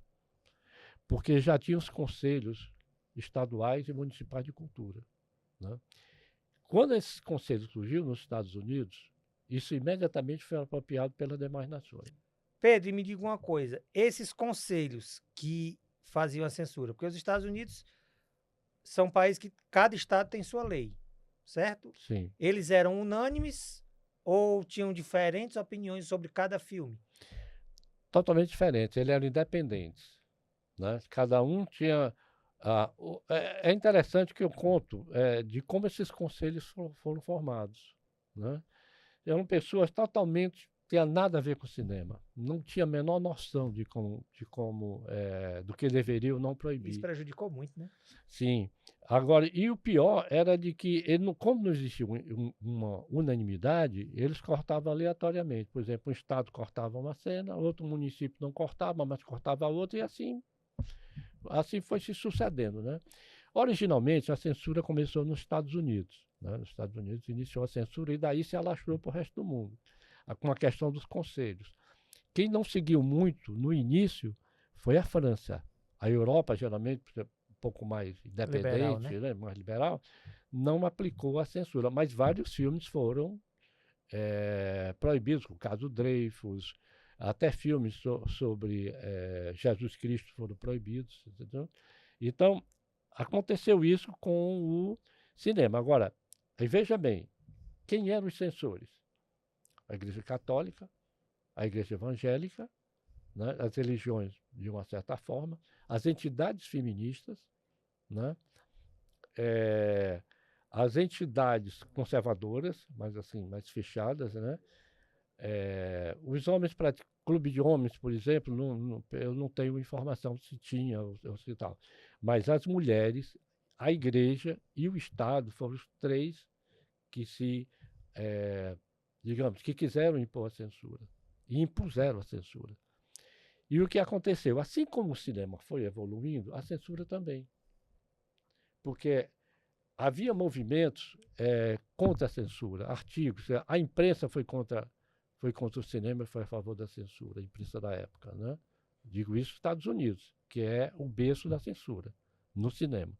Então, a partir daí, essa onda foi se alastrando até que chegou a um ponto de que, nos anos 20, e eu conto isso no volume 4, que já está pronto, né? Eu conto que os próprios estúdios começaram a criar uma entidade chamada MPPA. Até hoje existe. MPPDA. Todo trailer que você vai ver tem. Motion Pictures Association of America. Então, por exemplo, essa PPDA reuniu os grandes estúdios e ela viu que, temerosa de que houvesse uma censura estatal, governamental de cima para baixo, elas temiam isso, né? Eles pensaram em impor uma autocensura. Mas essa autocensura nesses estúdios era uma coisa muito complicada, porque como controlar roteirista, como controlar diretor, como controlar atriz, atores, como seria? Todo mundo teria que emergir dentro do padrão. E numa época que o cinema estava em evolução, né? E é interessante que isso foi mudando, foi mudando. O cinema passou a ser muito mais assim, digamos, já se percebia isso nos anos 20. Estou falando isso porque eu vi os filmes dos livros censurados à época, né? Já para os anos 30. Em 1934 veio o Código Reis. O Código Reis foi que realmente impôs, foi uma espécie de autocensura, só que imposto por um cara que foi contratado para realmente fazer e impor essa autocensura. Mas mesmo assim, a época mais transgressora do cinema foi de 1929 a 1933. Ixi. Por quê? O cinema aprendeu a falar e eles não tinham como controlar. Como é que ia cortar, como é que ia tirar a cena e a fala, sabe? Foi muito complicado. Então, só em 34 veio essa questão. E você sofreu algum tipo de censura na sua pesquisa, na sua procura por material e tudo? Não, não. Ao contrário, eu tive o apoio, por exemplo, da Jennifer Frank, que é uma historiadora estadunidense. Ela me mandou o livro dela, aqui eu traduzi, né, e imprimi, e é a base é uma das bases, né?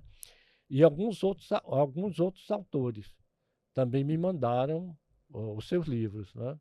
Pedi online para poder ter condição de traduzir mais rapidamente, né? E ver isso. E você acha que hoje, eu sempre digo que hoje a gente vive eu não vou dizer ditadura é uma palavra muito forte, mas a gente não tem a censura 100% livre hoje. A censura continua. Você acha? Não, historicamente, a censura jamais vai ser desgarrada do cinema. Tá? É o seu inimigo feroz. O pensamento se alinha com o meu, também acho que tá? Agora, o que é interessante é de que termos o conhecimento de como se deu esse processo em sua origem e como ele vem até aqui. Daí o fato de eu ter colocado o livro, cada volume, por década. Tá? O volume 1, ele está de 1890 a 1899. É a base. Né? O volume 2... Esse aqui vai de 1890 a 1929. Não. Aí o total. A editora errou.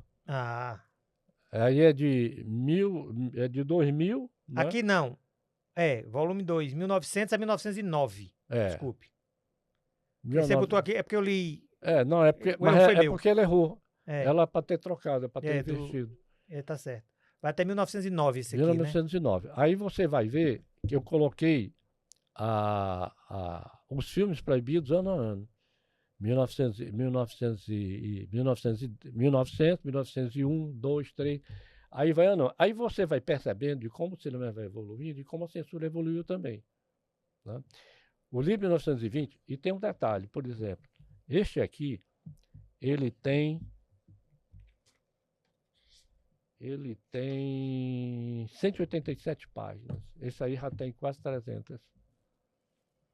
O livro 4, ele tem o livro 3 tem 460 páginas, se eu não me engano.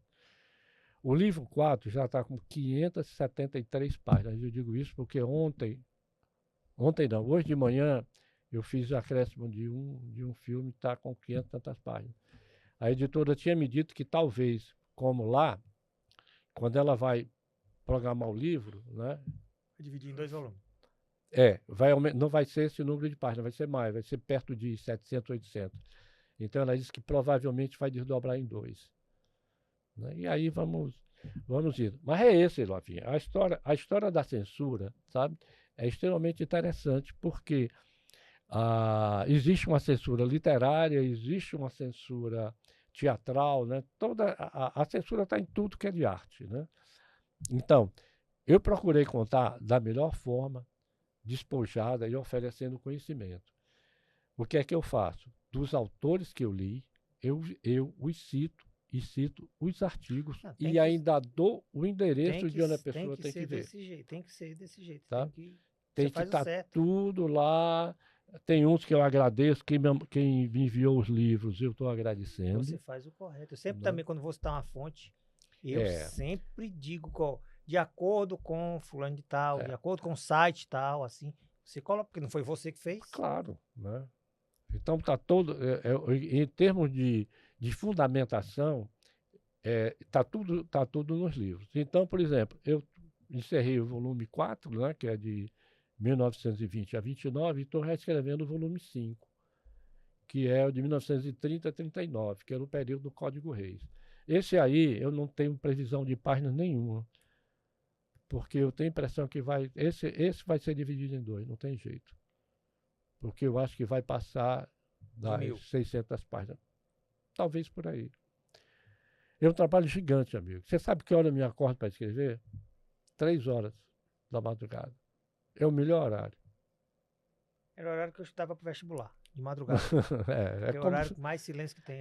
Você está no silêncio da casa. Eu me recolhi, por exemplo, eu estou em Fortaleza, quando a Soraya quer que eu esteja para fazer alguma coisa. Mas geralmente temos um sítiozinho lá em Cascavel.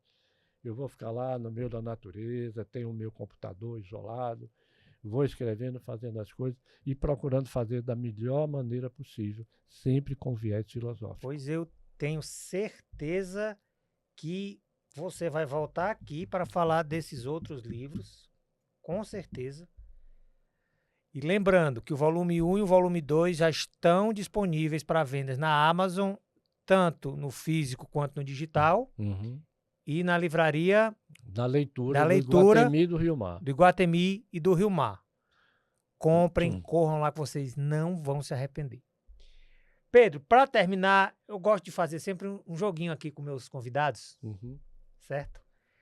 Vou dizer o título de 2 filmes, você vai eleger um, certo? Laranja Mecânica ou O Último Tango em Paris?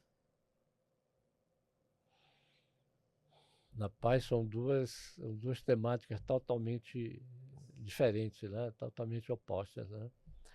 Cada um tem a sua Bernardo Bertolucci e Stanley Kubrick. Né? Mas eu fico Laranja Mecânica. Eu acho que Laranja Mecânica ele tá mais ou menos chegando ao que está acontecendo no mundo atual.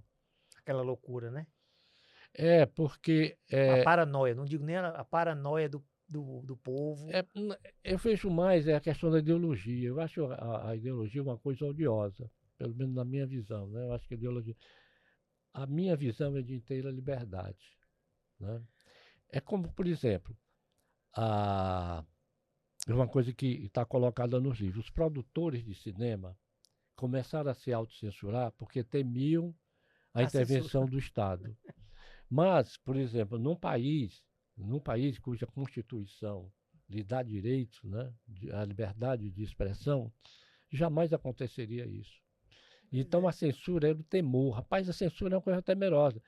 A censura está na sua vida, na sua infância, na sua juventude, né? Na sua velhice, aquilo que você pode, aquilo que não pode, que alguém lhe diga.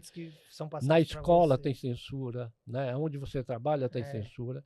A censura é terrível. Aí vamos lá. Laranja Mecânica ou Saló?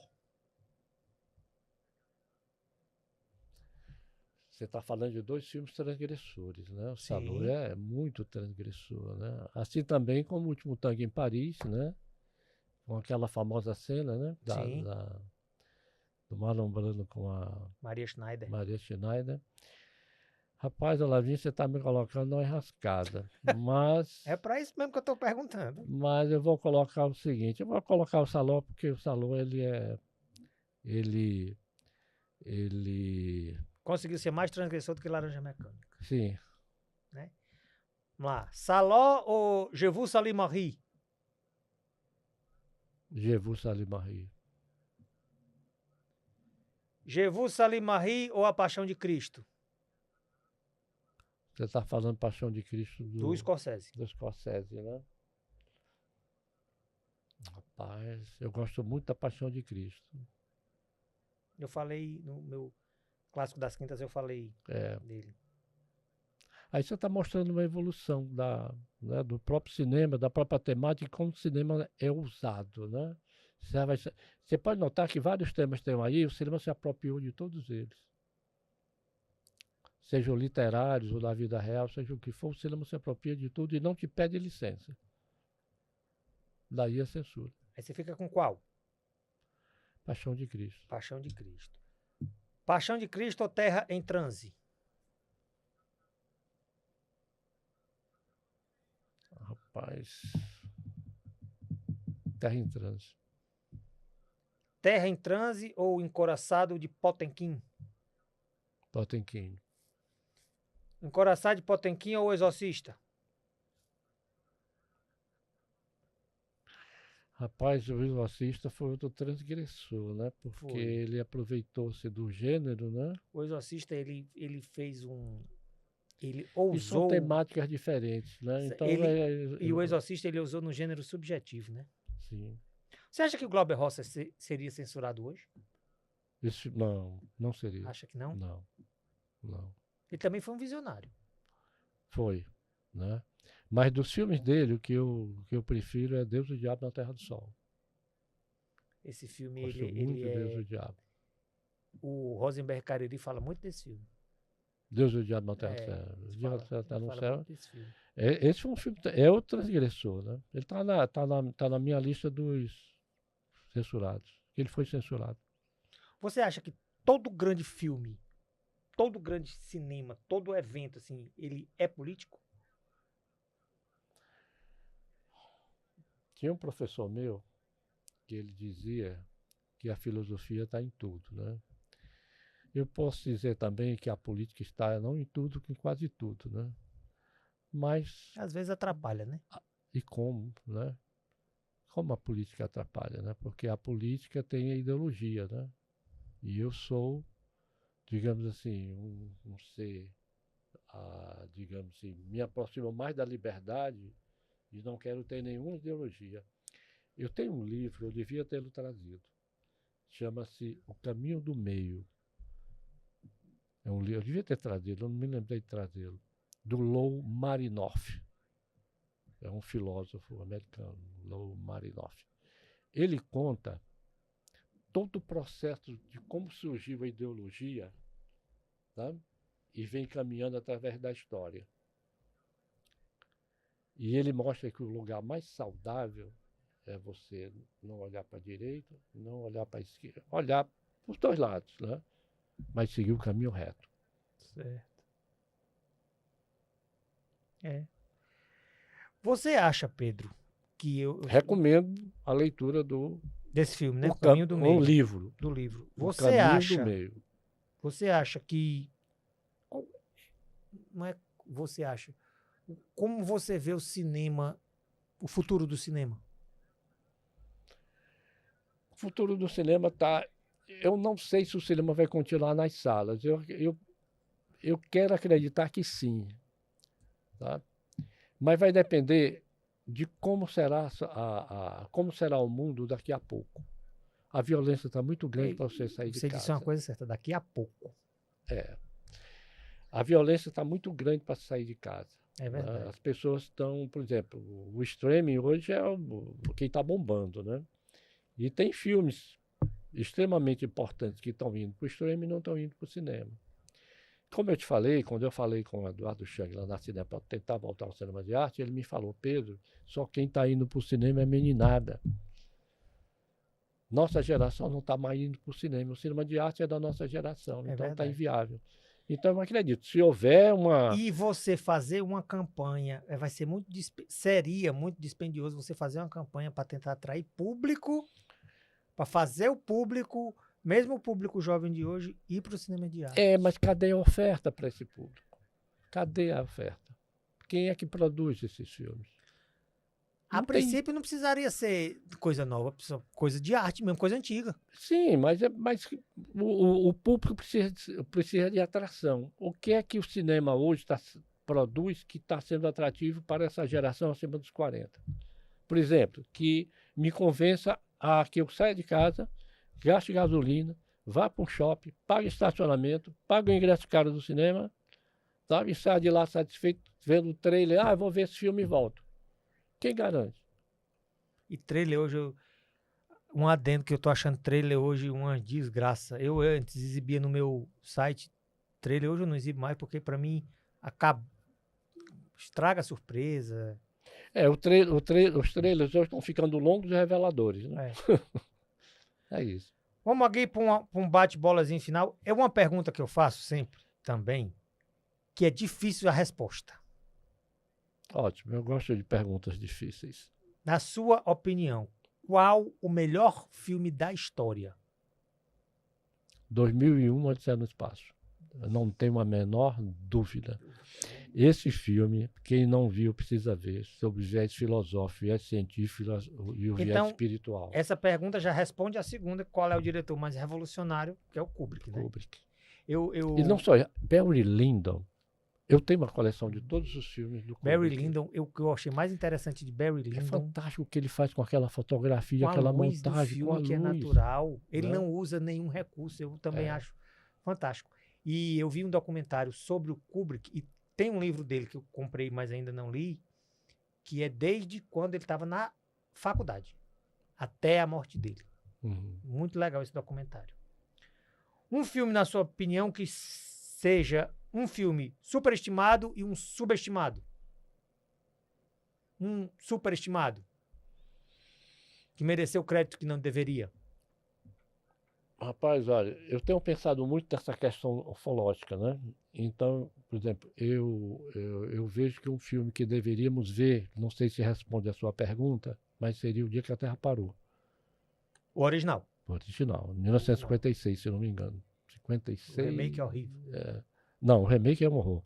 Mas, e um filme assim, superestimado, e você pode colocar qualquer um desses blockbusters de hoje, que tem muito barulho, mas não tem cérebro, né? É verdade.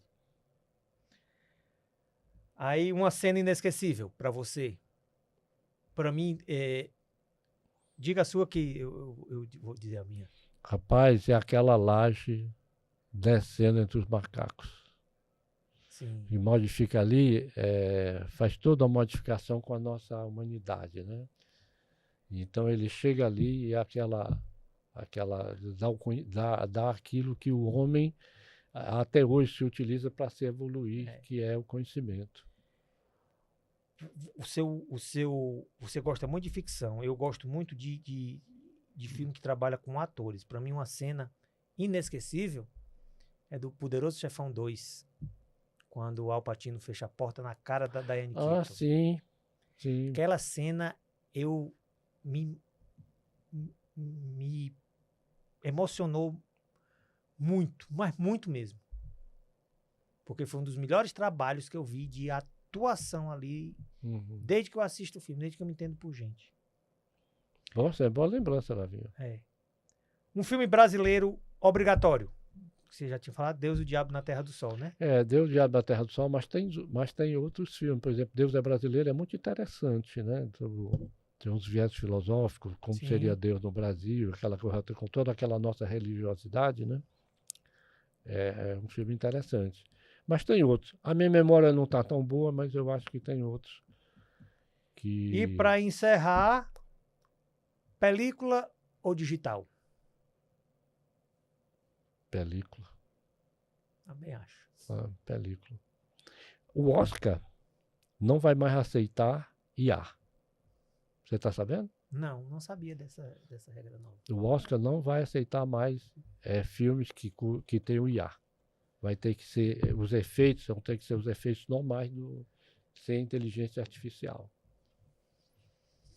Não. Pois é, infelizmente a gente chegou ao fim de mais um Pode Sim, que para mim foi especialíssimo.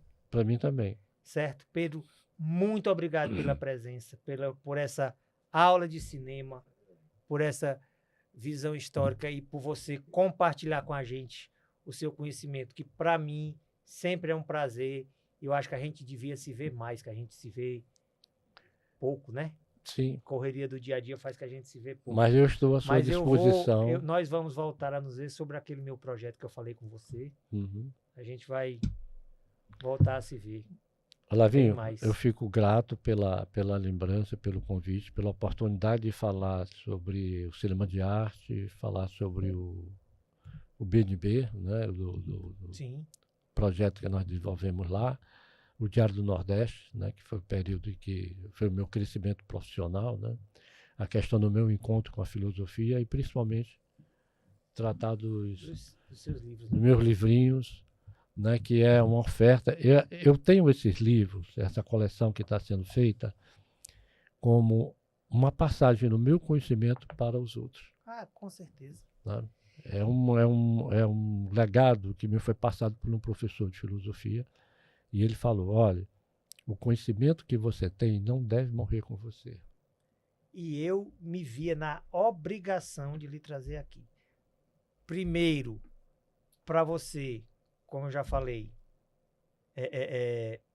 mostrar o seu conhecimento, distribuir esse conhecimento com a gente e tudo, e uma forma de eu agradecer por tudo que... Porque, como eu digo, eu só estou aqui hoje, muito poucas pessoas que, na minha carreira, que não é tão longa assim, que contribuíram para a minha carreira. Você é uma das pessoas essenciais para eu estar aqui hoje, para eu fazer o que eu faço. Então, eu lhe sou eternamente grato. Muito obrigado por essa entrevista. Nós vamos nos encontrar mais vezes, certo? Porque no lançamento dos outros livros, eu faço questão de lhe trazer aqui. E vou trazer também você com outras pessoas aqui para a gente debater esse amor em comum que a gente tem pelo cinema. Em comum não, comum, né?